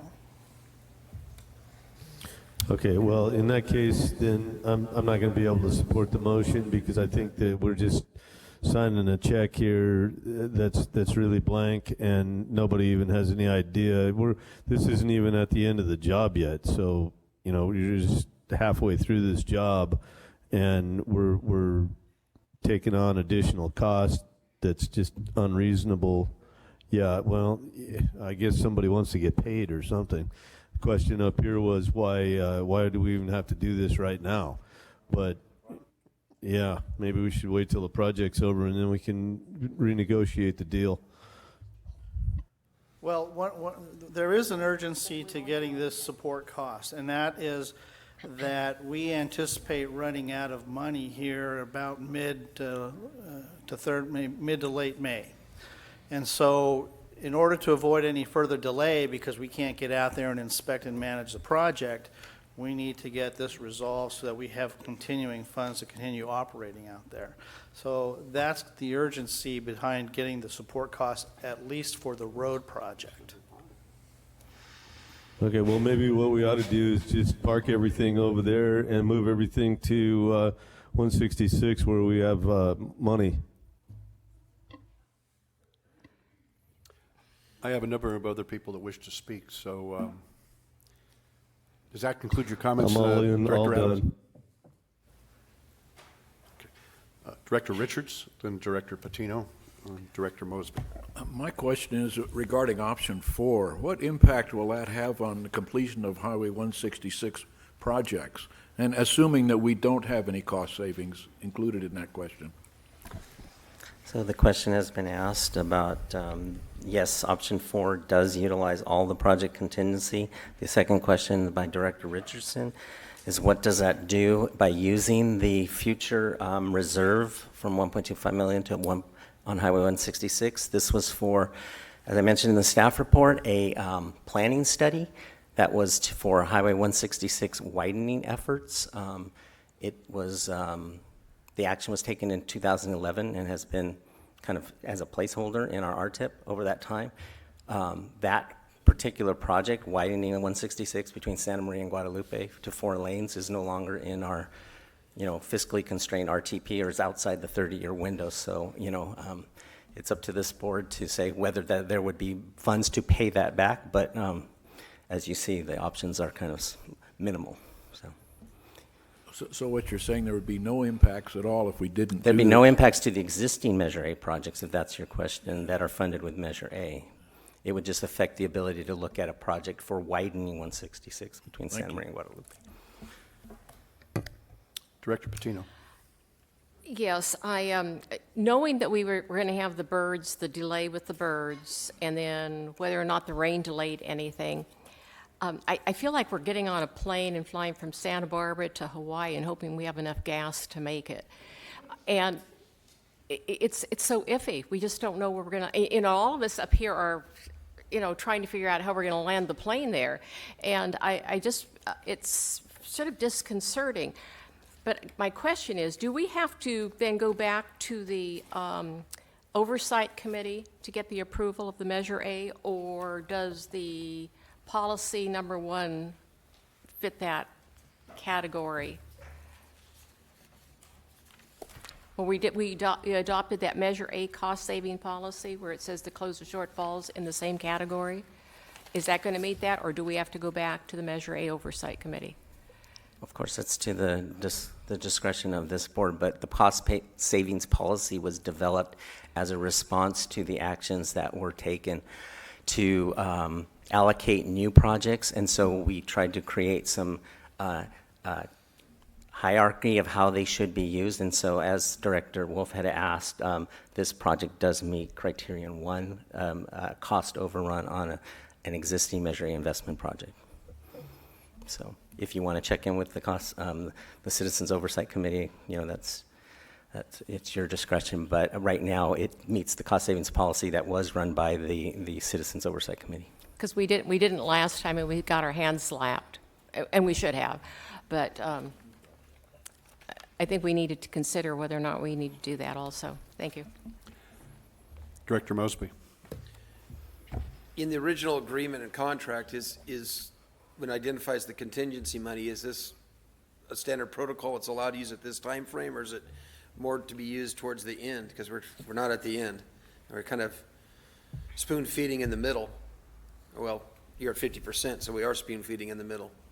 Is this, did you modify your agreement, your signed agreement with the contractor and such, or what?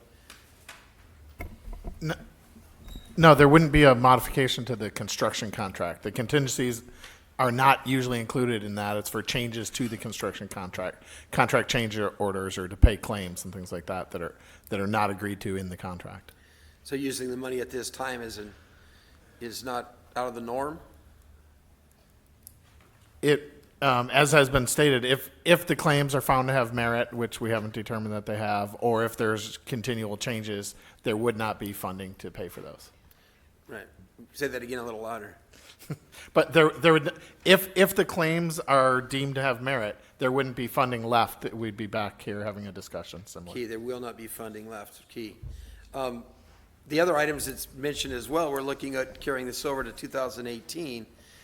If and hopefully everybody continues to do the rain dance, we're going to be in the same predicament again because of weather conditions, and we had a lot of erosion, a lot of other observation days and such, that we could be even going. I mean, it's quite likely and quite possible that we're going even further. So it's not if we run out of money, it's probably pretty sure we're going to be out of money again. You're going to be back again trying to find other options and other ways to find other monies. So, well, the projection for completing this project now is in February of 2018. And yes, there's a winter in there. But through the summer, most of the earthwork, if not all of it, will be completed, and this is going to become a paving job. Paving can be affected by weather, okay? We can't go out and pave when it's raining. We can't go out and pave when the temperatures are very low. But it's going to turn into a paving job, so change orders such as unsuitable material are not going to be likely anymore once we get through the summer. Change orders for weather days could occur, those kind of things. And we got to remember that we're going after support costs here and not capital. So that doesn't affect the contractor, except for that if we can't get out there to inspect his work. So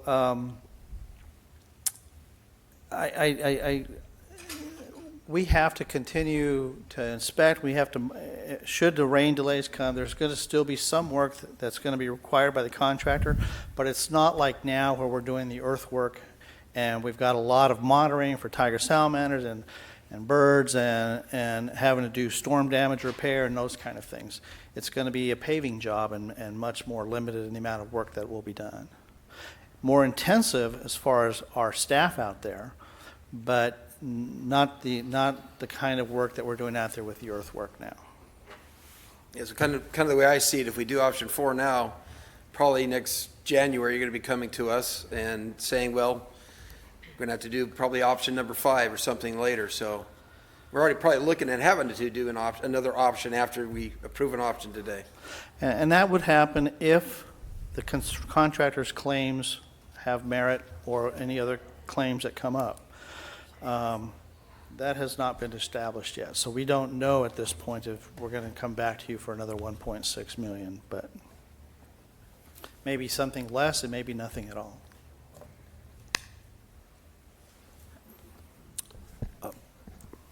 Director Wolf, up next. I'll cut you. You're first. Oh, me? Oh. Yeah, go ahead. Okay.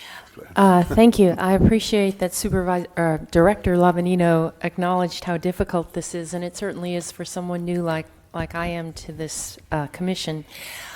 I'm concerned about the future costs, but what I don't understand is what the implications of option 4A are to 166 widening. I think that is a very high priority project in the future, and I was alarmed to hear that it's at least 30 years out. That's my understanding. Maybe Mr. Vandenberg or Mr. Imhoff can explain that the Highway 166 widening status is as it relates to our RTP and our overall perspective on that project. In the early 2000s, the Highway 166 widening from 2 to 4 lanes was under development by SBCAG, as was widening US 101 through Santa Maria, widening US 101 on the south coast, potentially widening Highway 246 from 2 to 4 lanes.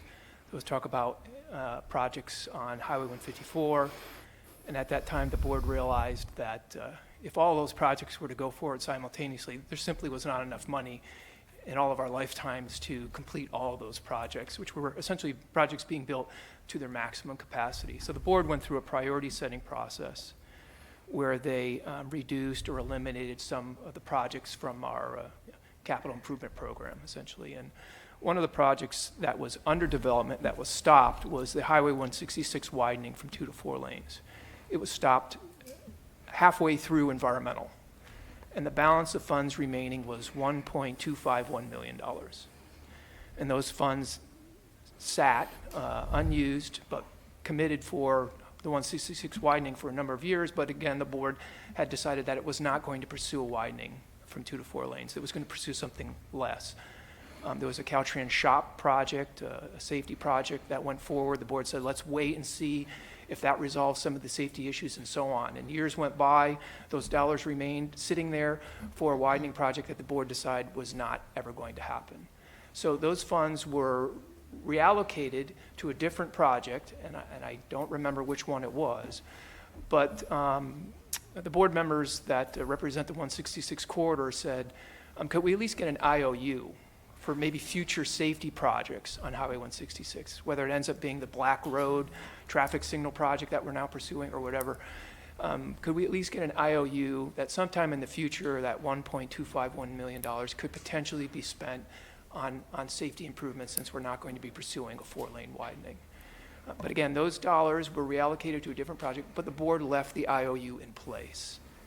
And so under option 4, essentially what would be happening would be that that IOU would be served right now, but not for 166. It would be used for a different project in the North County, the 246 passing lanes project. Potentially, the board could continue holding that IOU out there. You could continue to say at some time in the future with future dollars, maybe through SB1, that commitment could be made to 166, but right now that IOU would be used on the 246 passing lanes project, and that is essentially option 4. What is included, one of the components of option 4. I would just like to ask Director Adam and Director Lavanino what their reaction is to that.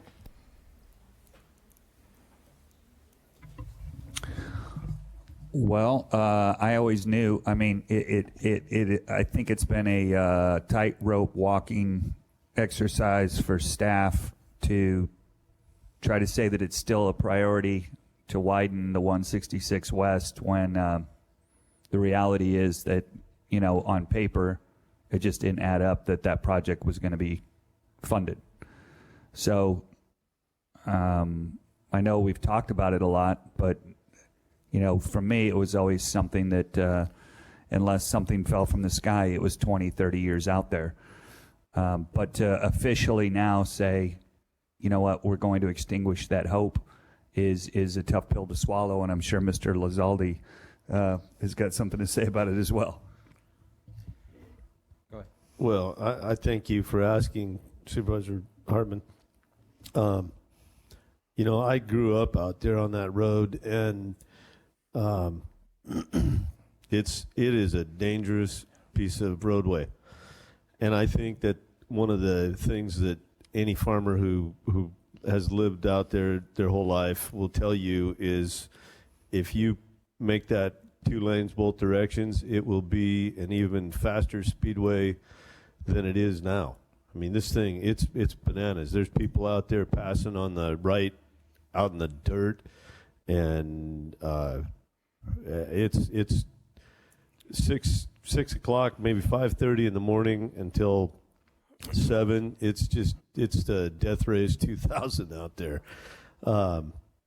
If you make that thing faster than that and have more room for people to make odd maneuvers and bad decisions, it'll be even worse. So I think that in addition to the fact that there just isn't the money, I think that it's probably when you get ready to pave the whole thing over and put houses and commercial buildings out there, it'll be great. You know, you'll have to do a major capacity building exercise, but right now, yes, there's a bunch of service level F out there, and I think that's service level F saves lives out there between 5 o'clock in the morning and 7, and then again around 3:30 to 5 or 5:30 in the afternoon.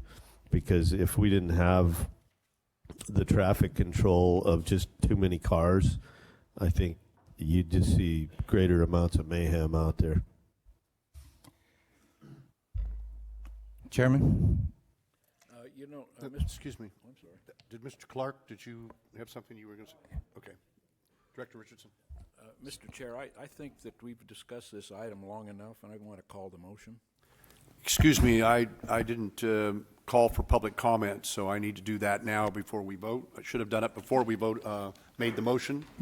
So we do have a speaker, Mr. Chairman. Becker. Mr. Chairman?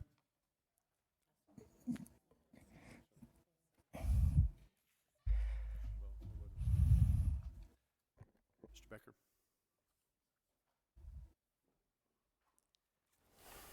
Thank you. Tom Becker, representing Carson Basic. We were not even going to speak on this issue today until we actually witnessed what you people are talking about, and it looks like you got a big rat's nest here. The issue of money and the issue of engineering has come up. Good engineering is the foundation for a good roadway or a good bridge. It sounds like maybe Caltrans didn't do such a good job in engineering, figuring out what they're going to do. Money. Sounds like you people don't have enough money. We were going to reserve this to item number 12 at the Caltrans director report, but we do have a concern about a specific MOU you people agreed with last month that is going to appropriate, we believe, about $850,000 in federal funding. Some of that may be matching funds, we're not sure yet.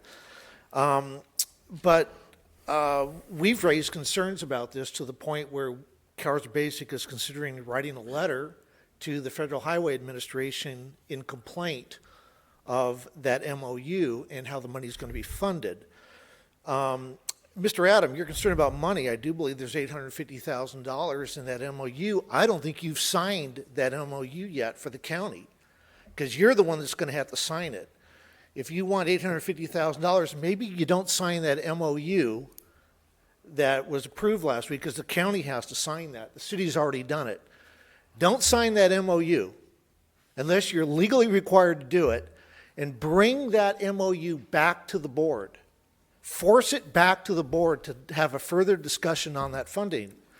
Now, we have just been stonewalled getting information about that MOU, and we're going to discuss this in item number 12. But Mr. Adam, if you haven't signed that MOU yet for the county, don't sign it and have it come back to this board. Thank you. Thank you. Any other speaker slips, Madam Clerk? Okay, thank you. That'll Mr. close the Chair, public for the comment. Back record- to the motion that we were discussing, and Mr. Lazardi. I know. Yes.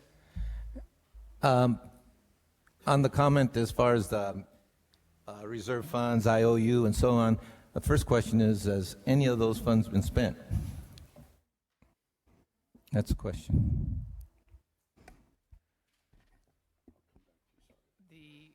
Anyone answer that for me? The IOU of $1.251 million is an IOU that is outstanding. There's actually, it is a future, it's an IOU to be paid in the future.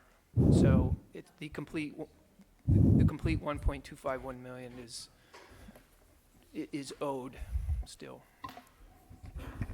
The money has not been spent because it has not been programmed to any purpose at this point in time. Okay, that's just separate from the STIP funds, correct? And I don't want to any further, but I have reached out lately and gone to highway patrol meetings and so on, and just to reinforce with Mr. Adams that project 166, it's just tentative for me to even divert any funds at this time, STIP funds especially, and without the guarantee on another project. And for the 166, that in future, the needs out there, and it's way beyond, it's overdue as far as traffic and the situations going out there and safety reasons on that. So right now, as far as I'm concerned, there's a need, and how we got to be real careful on switching funds over for, and not neglecting and forgetting that project out there. And that's that whole corridor from 101 to Highway 1. Thank you. Mr. Chair. I just would like to just make a comment on my motion and some of the comments that I heard. I think that obviously this is a difficult decision, but to do nothing is to delay this project. And I hope that we don't see Caltrans back here asking for more money. And if there's change orders,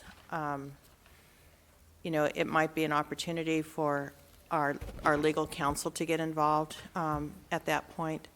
But I'm hoping that doesn't happen. But I think that this project needs to go forward. As far as the 166, I totally agree that maybe perhaps that money should remain, but I think it's important to point out on this attachment A, when people are saying we don't want to move money around, on attachment A, some of that savings that was left over from Santa Maria Bridge, we spent over $1 million, as noted on attachment A, on 166 improvements, Highway 166 improvements. So I think in a lot of ways we know that there's issues out there on 166, and to some extent, not completely, they have been addressed. But again, I think that option 4 is the best way to move, or my motion is the best way to move this forward, and let's just, let's get on with it. The question's been called for by Director Richards, so that's what's before us. Would you do a roll call vote, Madam Clerk? Director Williams? Aye. Wolf? Aye. Hartman? No. Adam? No. Lavanino? No. Richardson? No. Lizaldi? No. Mosby? No. Clark? Aye. Schneider? Aye. Patino? No. Sierra? No. And Chair Bennett? Aye. Motion fails 6-8. Mr. Chair, I move option 5, make a motion regarding option 5. Is there a second? Motion's been made and seconded. I'll second. Roll call vote.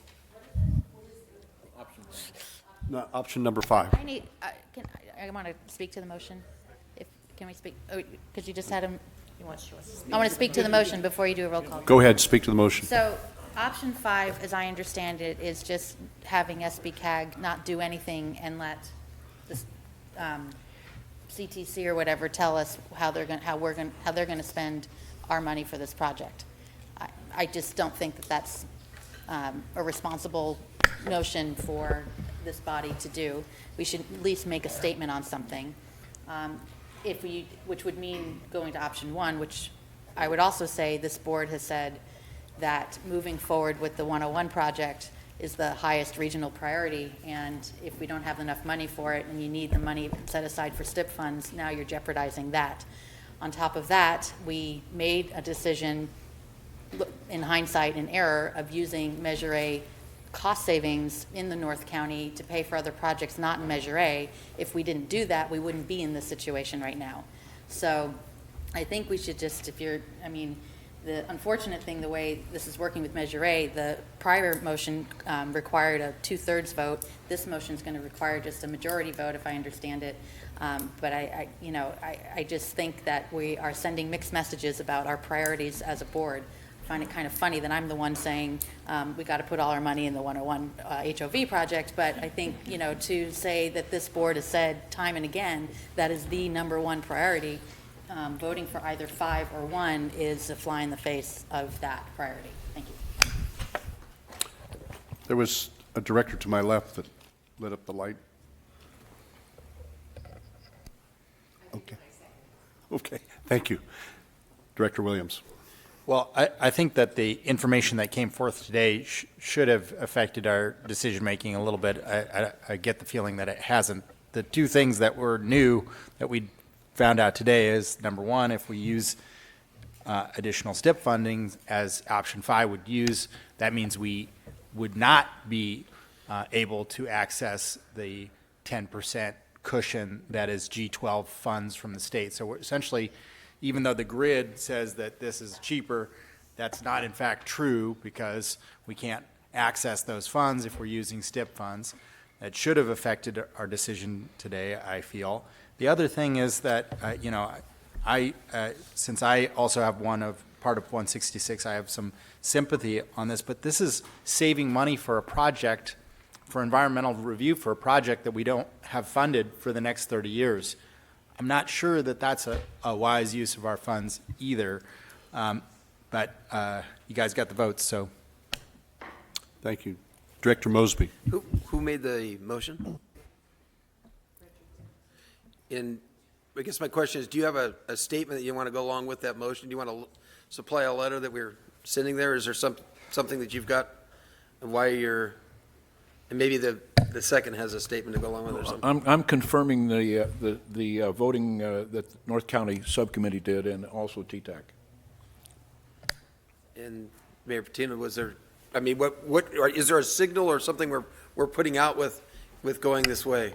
This is the same motion that we made at the North County.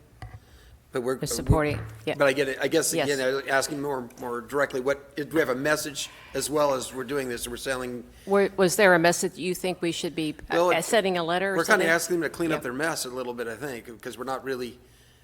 And some of the comment came out at the sub-regional as well. What it was we were trying to accomplish by doing this.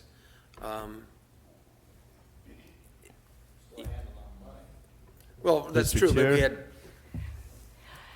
And I thought at the sub-regional that Caltrans was going to go back, and I can't remember, and I don't have my notes with me, what they were going to go back to Caltrans with. Do you recall that, Mr. Richardson? No. Okay. I don't. Maybe we can send Mr. them Chair? or love it another way.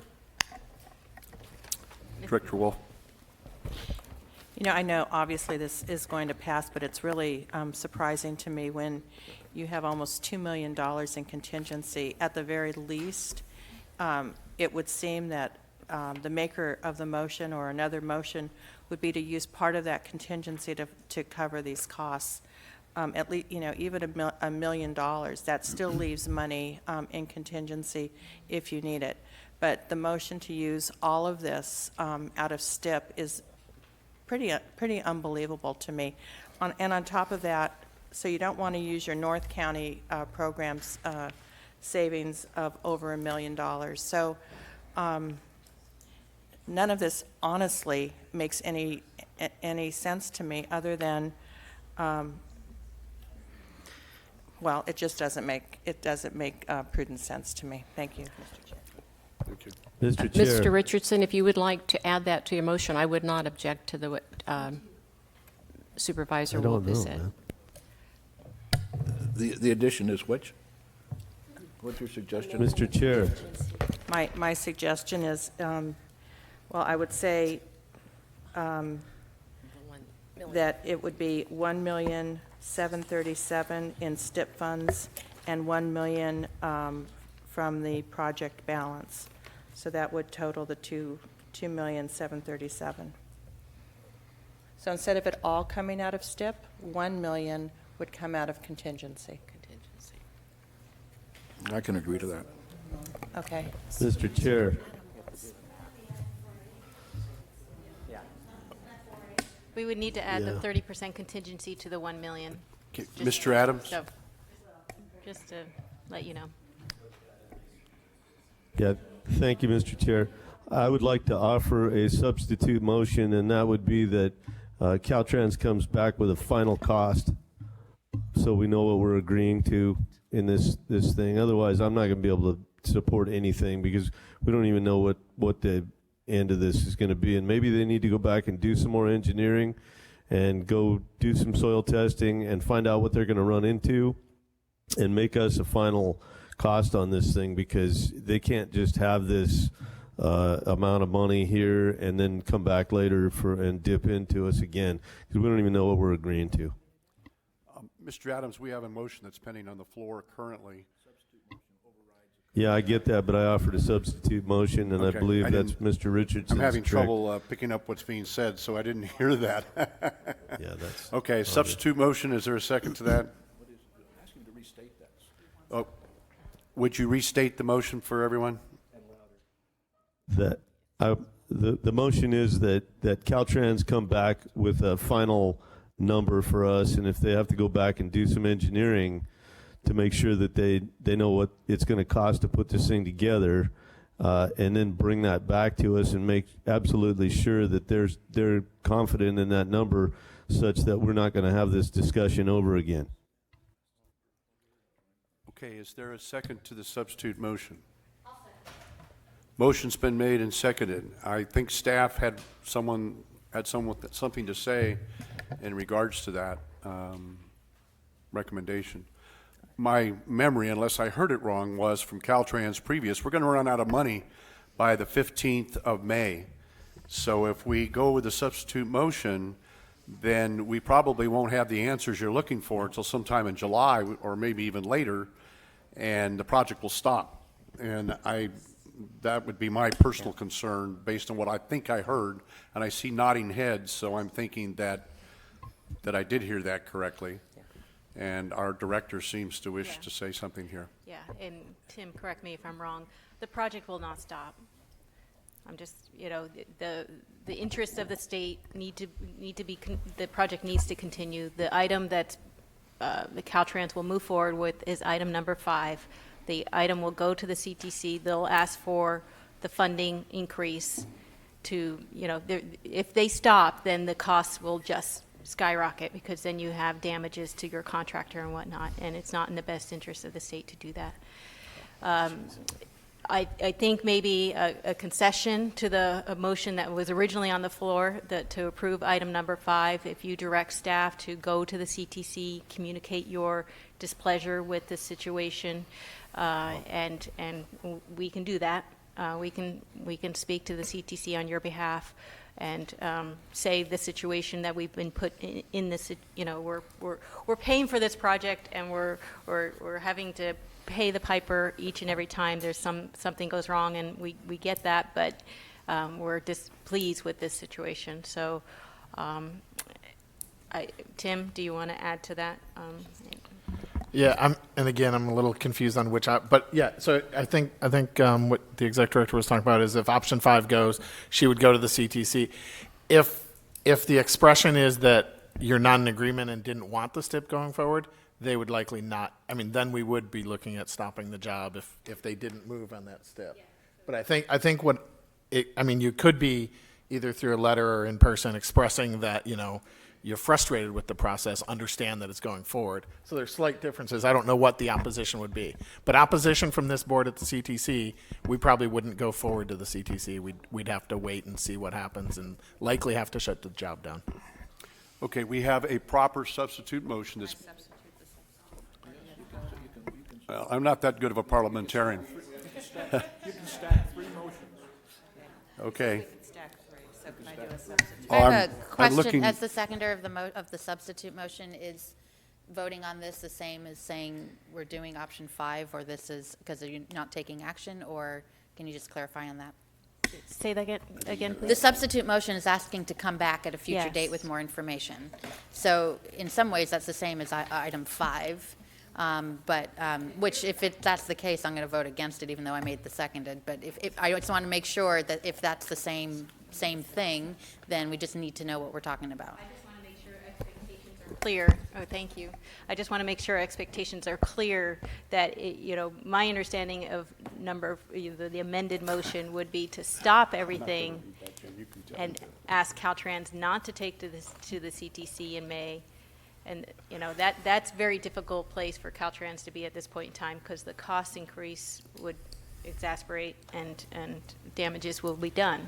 I don't think that's the intention of this board, is to stop progress on this project. So let's clarify the motion from Director Adam. If that's your intent, then the board needs to understand that. Yeah, that is actually my intent, is to look, this is the most irresponsible type of government that we could be engaged in, throwing money at a thing that we never maybe asked enough questions to begin with, I've been involved in construction. I get construction. But can I look at bids and determine whether they're reasonable or not, or whether the amount of engineering is reasonable? No, I'm not qualified to do that, and I doubt anybody on this board would say that they were. The thing is we have to rely on our staff, and we have to rely on Caltrans representations as to how much these things are going to cost. And if we can't rely on that, and we're off by, in this case, 10%, and you're off at 10% with half the job to go, it would be reasonable to assume that there might be another 10% in there as well, and we don't know where that money's going to come from. So I'm trying to provide some reasonable, responsible government here, and if that means stopping the job, then so be it. And they can arm wrestle us for any damages that might have occurred, and maybe it's all Caltrans' fault anyway because they didn't engineer the dang job right. So let's have an arm wrestling match if that's what it takes. I'd just like to end my comment that considering this item will probably come before this board again, because we're now looking at STIP money that's going to affect South County projects, I don't think going to both the North County and South County subregionals as a prerequisite is appropriate, because North County, frankly, has a majority of the SBCAG board as voting members, and if it's going to affect South County projects in some way, that should be a full board discussion and not bifurcated into two, where you don't have a full discussion of everyone coming forward. So I don't know if there's any legal concerns without that, but I think out of fairness, normally the North County and South Coast meet separately when it has to do with North County only money and South County only money. That's not the case anymore with this situation. So when this issue comes back, I think it needs to come to the full board. Thank you. You want to withdraw yourself?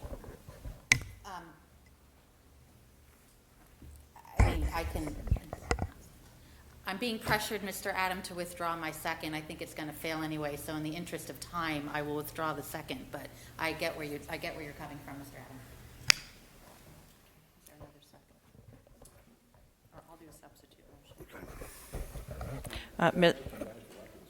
Yes, it does.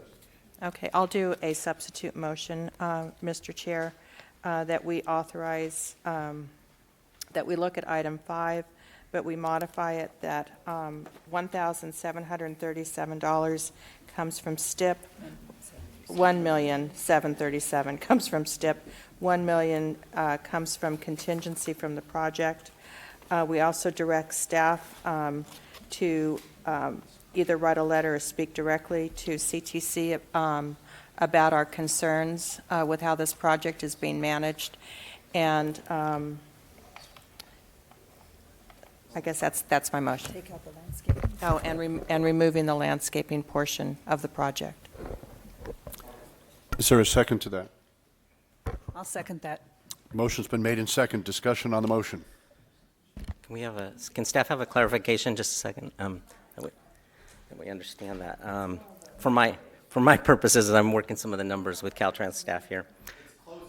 Yes, it's closer to 4A. That's kind of what we were talking about. But I think the gist of it is that you want $1 million in existing contingency from the Highway 246 project. Now, we have to remember that is required to be marked up.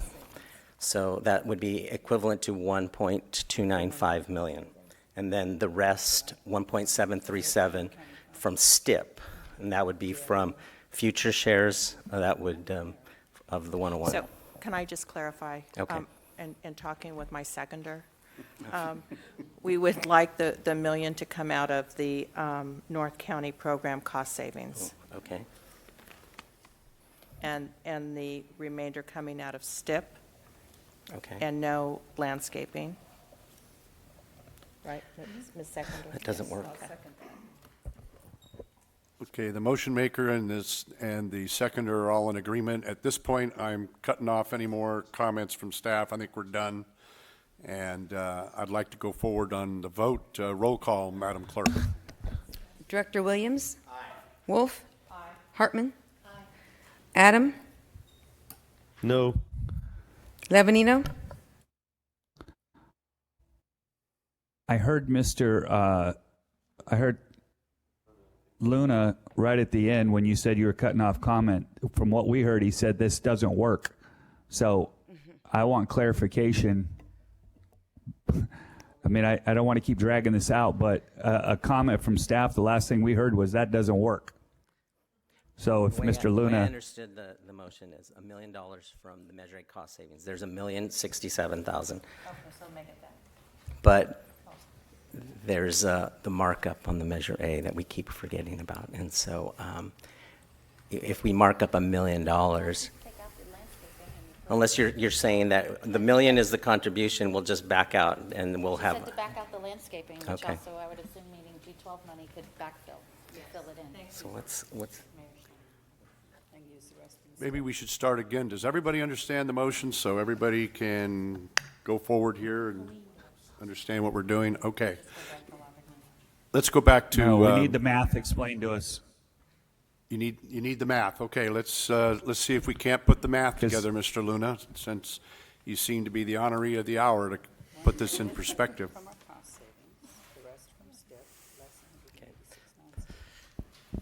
Okay, the way I understand it could work, if you want to use the Measure A cost savings, is we could use the $1 million.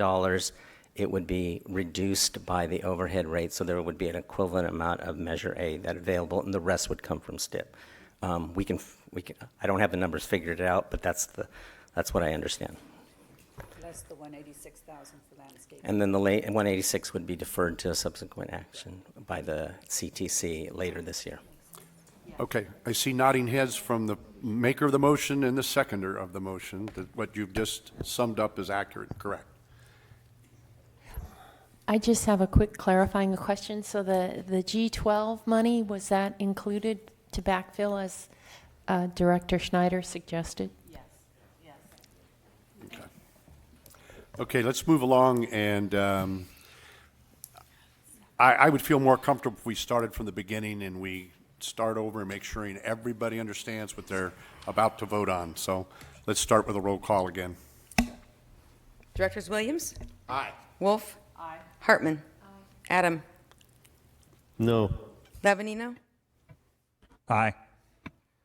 Richardson? Aye. Lizaldi? Aye. Mosby? No. Clark? Aye. Schneider? Aye. Patino? Aye. Sierra? Aye. And Chair Bennett. Aye. Motion passes 11-2. Thank you, everyone. That was a difficult matter to resolve, so thank everyone for their patience.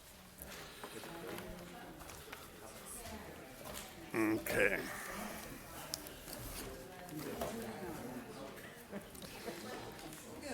I think in the interest...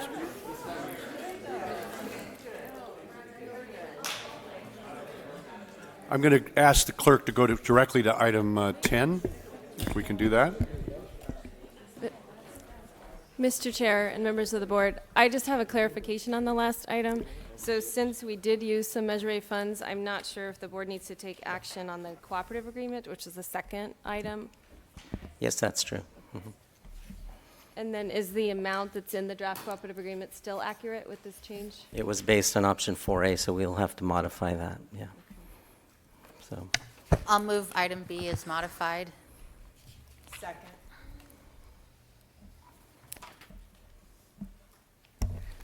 Directors Williams? Aye. Wolf? Aye. Hartman? Aye. Adam? Abstain. Not today. Lavanino?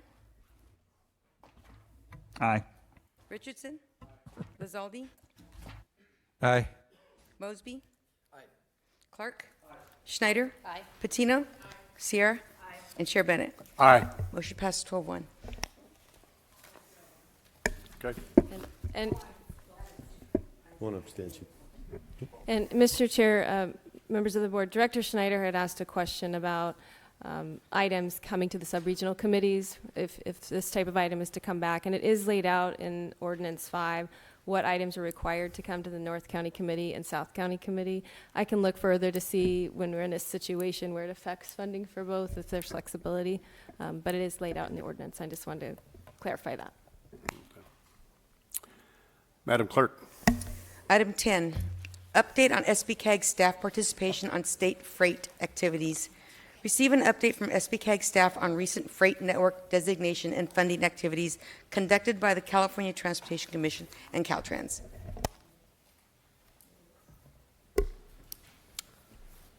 Okay. Yes, I'm right here. Sorry. Oh, okay. just jump up and down. We'll find you eventually. Houdini, sorry. Thank you, Mr. Chair, directors. Good morning.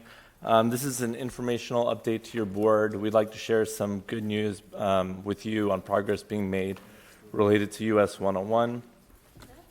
The purpose of today's presentation is that we are following board direction to aggressively pursue outside funding sources, whether they be state or federal funding, for delivery of the US 101 HOV project. And so we've been doing this already, but we just wanted to update you on the path forward with some new opportunities.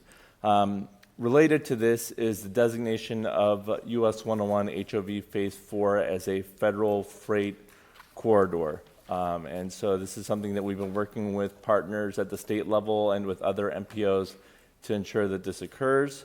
And with that, we will be eligible for forthcoming calls for projects through the California Transportation Commission as well as through the Federal Highway Administration. So, with the designation of US 101 HOV, currently there is actually a gap on the federal freight network. It's something that we've expressed to our partners in Washington, D.C. with the development of the freight network. But currently, US 101 between Gilroy and Ventura is not on the existing network, and this next slide illustrates that gap. Now, you're going to say, why is this? It's mostly due to the freight flows on our corridor of the 101 on the Central Coast. While you notice seasonally we have a lot of freight traffic, it just does not equate to enough to get on the network. There's only a certain number of miles in the whole country And so this is something that is a challenge for us currently, but we're working on a solution for it. As such, as I mentioned, there's a gap on the network. In order for our Phase 4 project to be on a network, we need about 11 miles. So this is for the fourth and final phase. Phases 1 and 2 are completed. Phase 3 is under construction. So in order for us to be eligible for forthcoming calls for projects, we need about 10.9 miles. The process in California and nationwide is that while there is an existing freight network, there's a new opportunity where the Federal Highway Administration is providing extra miles to each state to identify additional priorities to be on the network.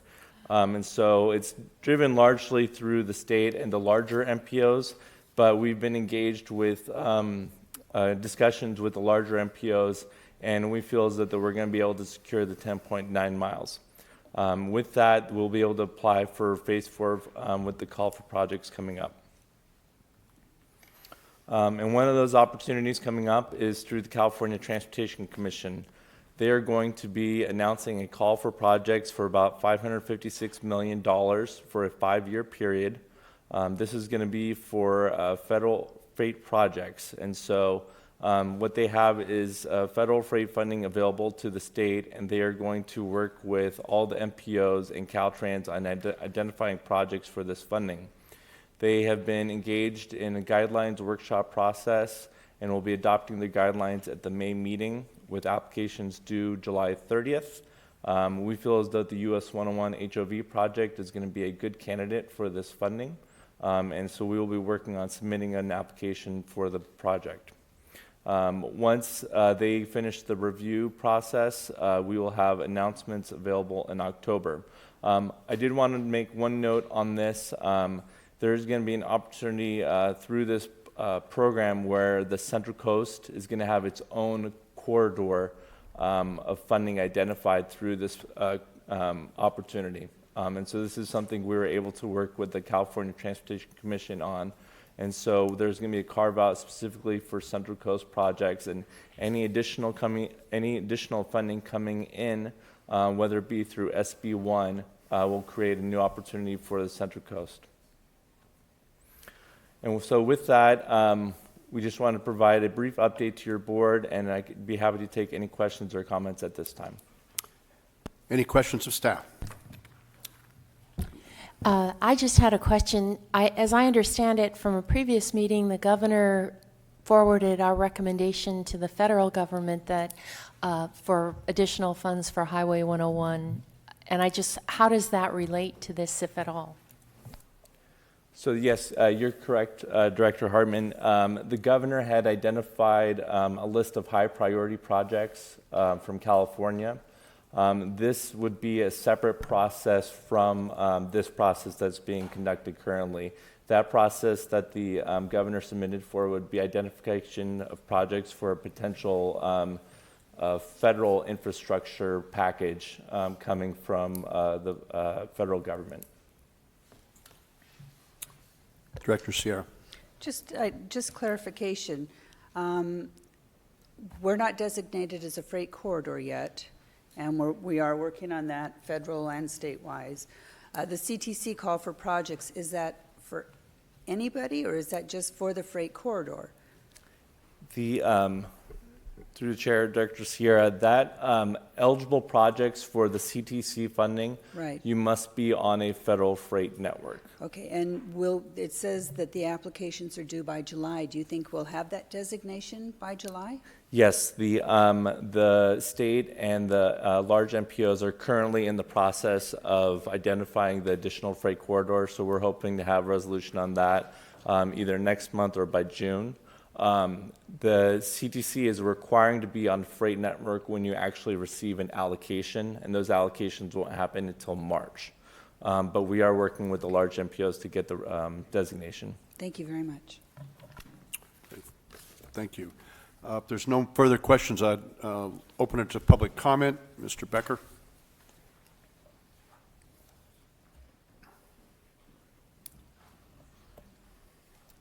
Thank you, Tom Becker, Cars Are Basic. We're going to want a copy of that application you're going to be sending to the federal government on this one. We want a copy of it. We want the names of the people you're sending it to. We want the addresses. We want all the information on that application so we can review it. And then maybe we'll send them a copy of Agenda Item 8 today to show the federal government how you people conduct business. Mr. Adam, you are absolutely right. I have a term for what happened on Agenda Item number 8. I can't use the term in front of the ladies here. It's that bad. You're right, Mr. Adam. And Caltrans blew this one. They're building a road into a swamp. Everybody knows it's a swamp. I don't even live in Lompoc. And we all know that that's a swampy, marshy area. And Caltrans, they couldn't even bother doing a proper geological survey, but yet they have $4 million to figure out if the salamanders are being eaten by the birds. But they don't have $2 to figure out what to do. Mr. Becker, when could you you build speak through a to swamp. item 10? Item 10. I'm just saying, Agenda Item 8 is an example of how you do business. We want the federal government to know how you do business. So if they even consider you giving you any money for anything, they should first consider how you conduct yourselves, whether or not you deserve any federal money.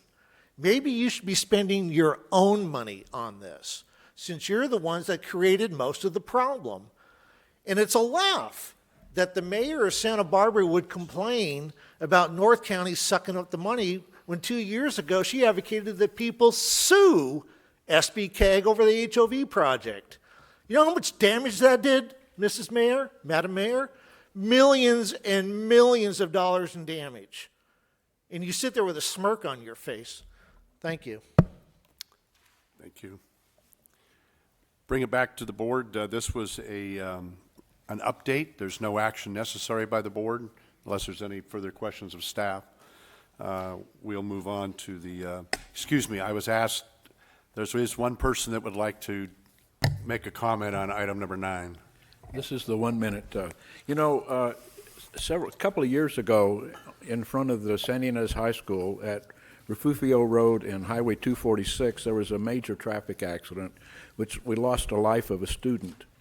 A task force was put together with stakeholders from all areas, Caltrans, Highway Patrol, Sheriff's Department, SBCAG, the school board, the Board of Supervisors representative, and we came together to meet to find a way to improve that intersection. Now, Caltrans did do some work to it and did improve it. It's a definite improvement now. But a suggestion was made during that discussion about incorporating the Safe Routes to School funds to extend the Class 1 bicycle path from one side of the high school up to the Refugio Road, which will provide a barrier between the high school and the highway. It'll funnel the students to the intersection of Refugio Road. Plus, it'll extend the bike path. Maybe that's where some of the money can come from. An added benefit might be to create a sidewalk from via Juanita on the south side of 246 that runs over to Refugio. That'll be westbound. In conjunction with the Golden Village and Inn project, a sidewalk could be run there to protect those students from the reservation that have to walk to the high school. I've mentioned this to the chairman of the Shumash. He kind of nodded his head, but it didn't go any farther than that. They may be willing to contribute to something like that, as well as the school board may be willing to contribute. SBCAG could contribute. There ought to be numerous funding sources to do that. Now, I've mentioned this before. I'm dropping a seed. If it doesn't go any farther, well, it just died. But I'm dropping the seed, and I hope it takes root that somebody could take this football and run with it and incorporate that extension of the Class 1 bicycle path. Thank you. Any other board member that'd like to make a 1-minute report? I just wanted to ask if it would be possible to agendize this for a future discussion or information, explore how to pursue it. Anyone else? Okay. We've actually received a speaker slip to talk on comments from the board, so we're going to allow Mr. Becker to come forward and speak to that. Thank you. Just representing myself on this one. Mr. Richardson, I remember that accident. That girl was, I think, 2 days before her 16th birthday. The lady who was driving that car, 92-year-old lady, she was going westbound. I think it was around 5, 6 o'clock. It was after school was out. And I remember tragically how that happened. Anybody would feel horrible about a child like that being killed. I remember coming to this board. I remember some of the people in the community using that tragedy to advance their own ideologies and agendas about traffic on 246 and traffic in general. I made the comment that maybe we should wait until CHP got done with their accident report to figure out what actually happened. And I reminded this board, some of you weren't here, and I almost got booed out of the room. I said, any person using this to advance your own agenda should be just, you should be ashamed of yourself. What happened was that 92-year-old lady did not violate any vehicle code at all. She had a green light. She was driving the speed limit. The girl, the 15-year-old child, for some reason ran right out in 246. I don't think she was even in the sidewalk. She came out of a bushy area near the high school and tried to cross the street in front of the car. It was tragic. But what do you do? How do you keep a 15-year-old kid from running in front of a car? Really, I hate to say it. I'm not going to blame the parents or the school, but it's like you have to teach children not to do that. But I remember being very angry that there were people at that time suggesting that the driver was at fault. And I reminded everyone that that lady is going to wake up every morning for the rest of her life, and the first thing in her mind is that accident. For the rest of her life, she's going to remember seeing that girl in her windscreen and being hit. I ask people, do not make judgments. And when we finally have the report, you have to base whatever you're going to do on the facts in the case, not speculate or try to advance your own agenda. Unfortunately, people use that to advance their agenda.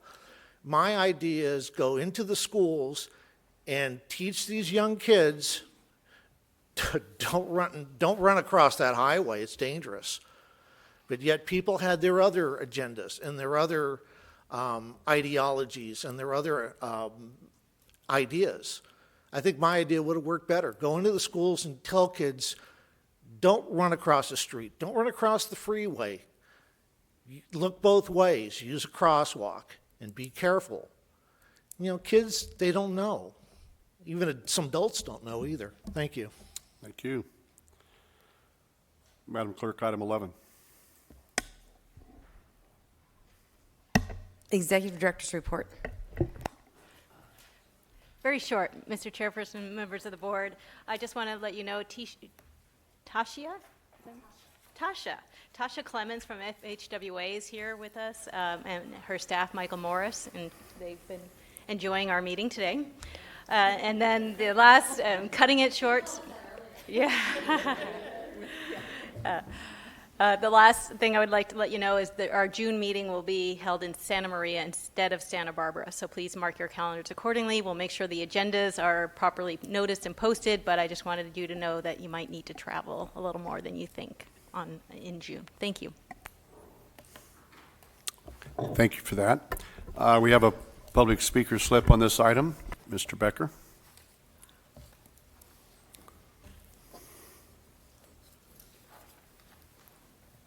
Thank you. Tom Becker, representing Cars Are Basic. It's nice to know we have people from the Federal Highway Administration, because I'm speaking directly to you folks on a couple of issues here. You might be interested in what we have to say.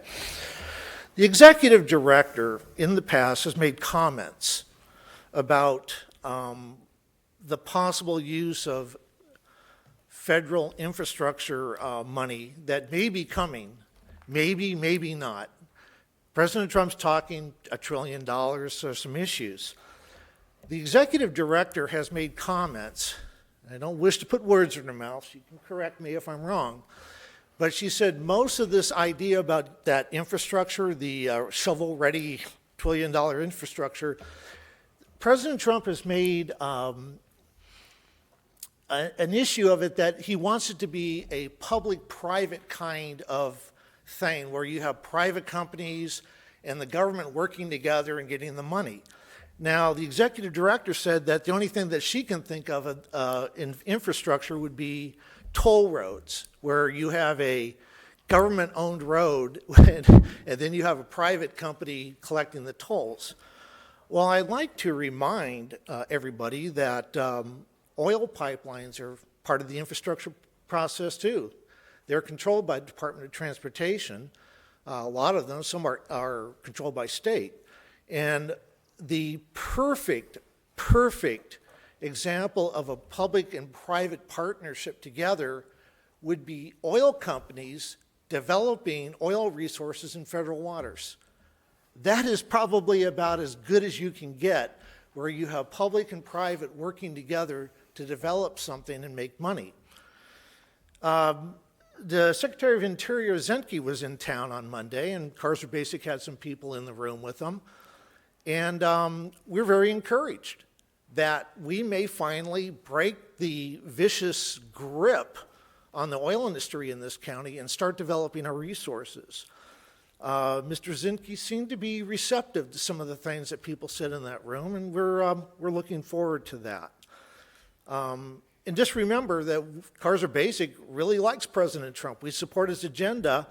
And so, you know, when you're friends with somebody in high places and then one of his big wigs come into town and we're friendly to them, you catch more flies with honey than you can with vinegar, folks. And we warned you, don't be mean to President Trump.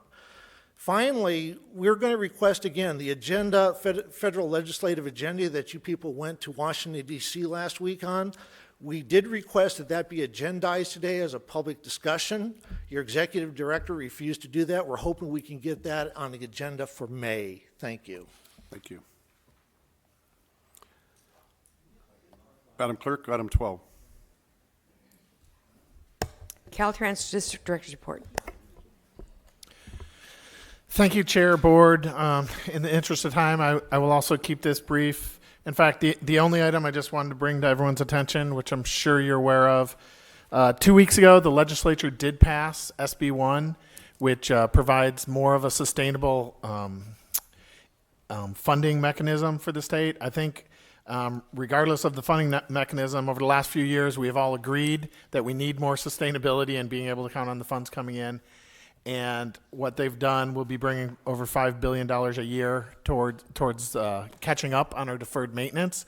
The Fix It First is the priority for all that bills. 50% of that new money will be going directly to cities and counties. So each of your own jurisdictions will be receiving increases as well. So we're really excited about the possibility. We're working on how to have performance measures to see what we can accomplish. In the state, we're thinking that we're going to be able to get like 17,000 additional lane miles of distressed pavement retired, things like that. And so just briefly, I wanted everyone to know, it's something to be excited about. This board's in the transportation business. We now have a little bit more sustainable funding in order to make our planning and figure out future projects. So thank you, and with that, I will defer to you for questions. Okay, thank you. Mr. Chair. Any questions of the director? Mr. Chair. Supervisor Adams. Yeah. Director Mr. Adams. Chair, if I could just ask Mr. Gubens to refresh my memory, what is the total deferred maintenance backlog on state roads? On state facilities, when we reviewed it a few years back, it was about $59 billion, and it was a little larger than that on local streets and roads. Yeah, and does that include more than pavement? Is that all inclusive of all the components like culverts and hardscapes and whatnot? Yeah, that was all of it. Pavement, bridges, culverts are kind of our emphasis area. Okay, good deal. Thank you. Director Sierra. Couple things. First of all, I'd like to thank you. Our streetscape is going well. ADA ramps and the sidewalk are almost completed. Kathy DeGrazio came to our council meeting and let everybody know what was going on. It was greatly appreciated. Thank you. We do have one other problem in town, the traffic by our new village specific. We've had an accident already. We've had several close calls. It's on 246 in McMurray. The city is trying to put in traffic measures for McMurray. We were told that Caltrans would not do anything until all the buildings were occupied.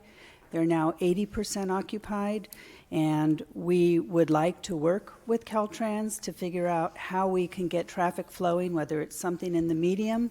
I guess our staff has contacted yours, and basically we're trying to figure out what we can do with Caltrans approval to help stop the it's just gotten really bad. Yeah. Now that we have a new hamburger habit in the center.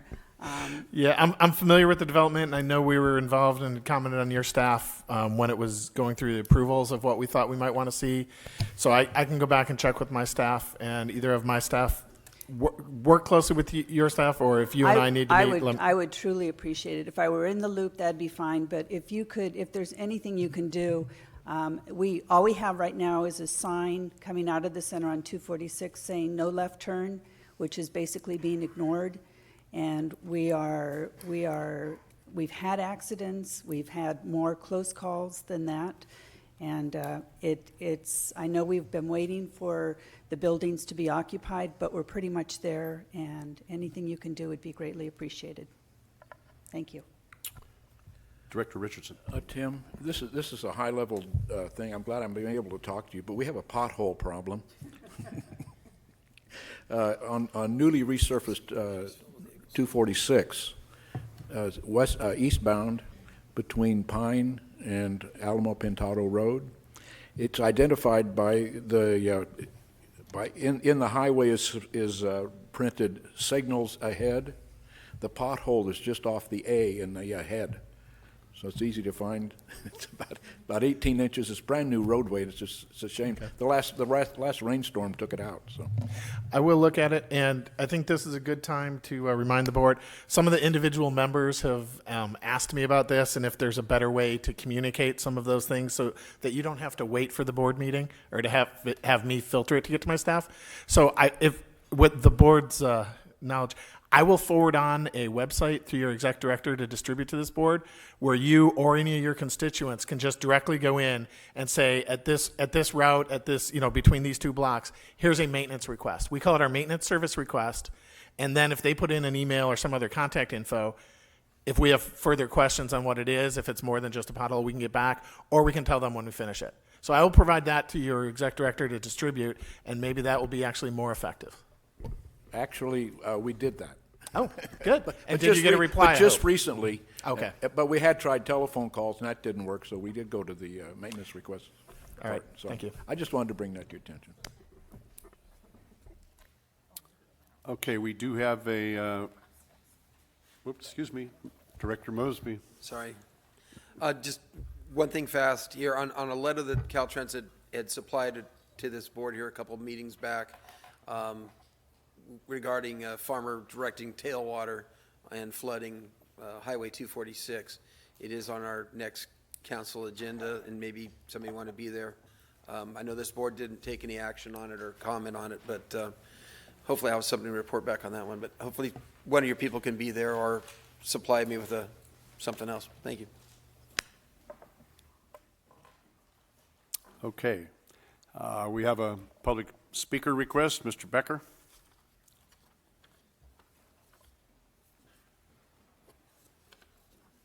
Boy, am I glad the feds are here today. We have something to say. Cars Are Basic is very interested in making sure that projects are built properly, good engineering, and effectively. We also believe that you should be looking at all funding options, not just increasing taxes, but maybe improving the economy. So, the rising tide lifts all boats. If you have a good economy, not only do you bring people out of poverty, but you increase your tax base. But one thing that we'd like to talk about is something that happened here.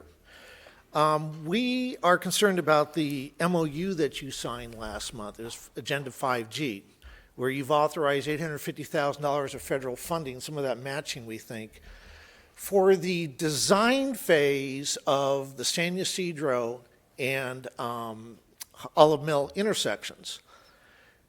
Do you people understand, or perhaps you don't, that there is an EIR still in progress concerning those intersections along with other mitigation projects? Cars are Basic and other people have proposed in our reply to that EIR non-construction alternatives to those intersections. That can avoid having to go through all that construction and save millions of dollars. Why are you spending money on designing something where right now it's being contested in a court of law? Those intersections are being contested and they're part of an EIR. We sent an email to Mr. Gubbins over here asking him to return, or at least let us know that he got our emails. No response. We sent it 3 times with no courtesy from your office, sir, to let us know that you've at least received the email. Well, you don't have any more excuses. You know, there you are. So we're letting you know, look in your email or go to your staff. It's there. We believe that that MOU you signed was based upon false information from the city of Santa Barbara, certainly. Now, Mr. Adam, have you signed the MOU yet for that? Because we haven't seen it on the agenda for the Board of Supervisors where they've approved the MOU. You're the one that has to sign that MOU. Don't sign it, Mr. Adam. Force it to come back to this board. Unless you're legally compelled to sign it, don't do it. Mr. Adam, we want to save money too. We want things built properly. We want good engineering. We want the roads fixed. Just cooperate. Throw us a bone. If you haven't signed that MOU, don't do it, because your name is on that line with the person to sign it. Thank you. Thank you, Mr. Becker. Mr. Chair, I'd like to respond to that. Mr. Adam? I just want to tell Mr. Becker that I am not the guy who's going to sign that. That would be Chair Hartman. And we would be compelled to sign it as chair if it passed a 3-2 or greater vote. So I don't, your remedy is to elect different supervisors if we pass something like that. Well, then you'll have to bring that back to this board because the MOU that was approved last month. You're out of order. Would you please sit your down? name on it? So it has to come back to the Mr. board Becker, to have would the you name please sit corrected. down? We'll make a protest on that. Thank you.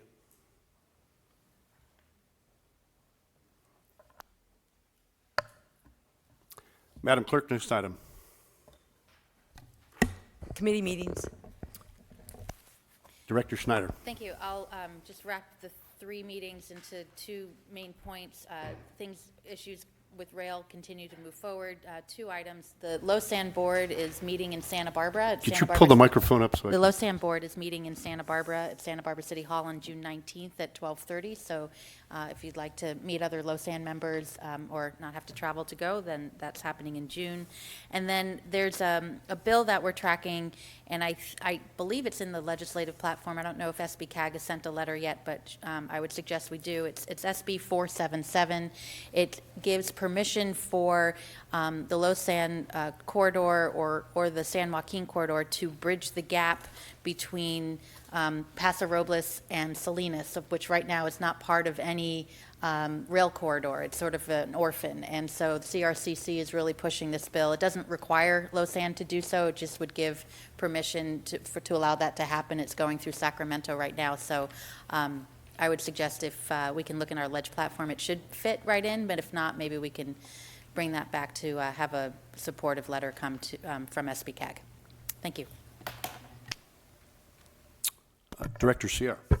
Okay. I had the wonderful opportunity to go to the CalCog meeting last month, and I didn't know too much about CalCog. I was really impressed.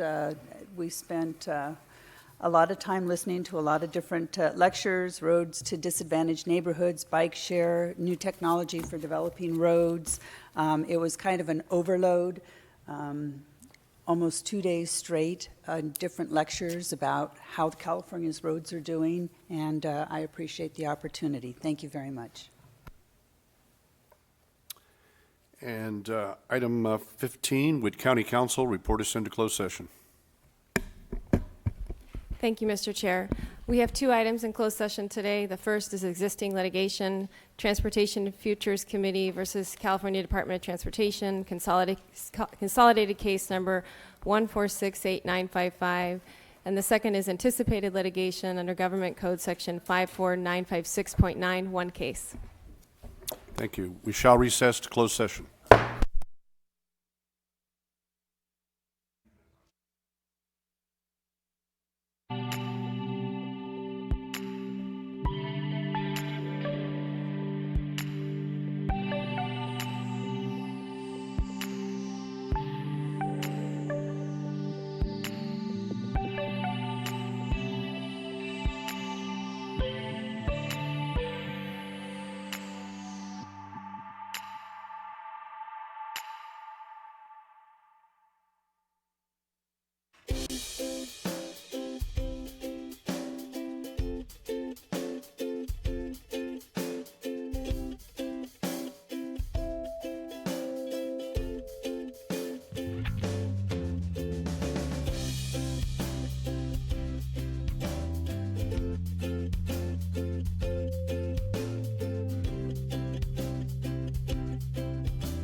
Thank you, Mr. Chair. The board met in closed session on 2 items, Transportation Futures Committee versus California Department of Transportation, and 1 anticipated litigation. There was no reportable action.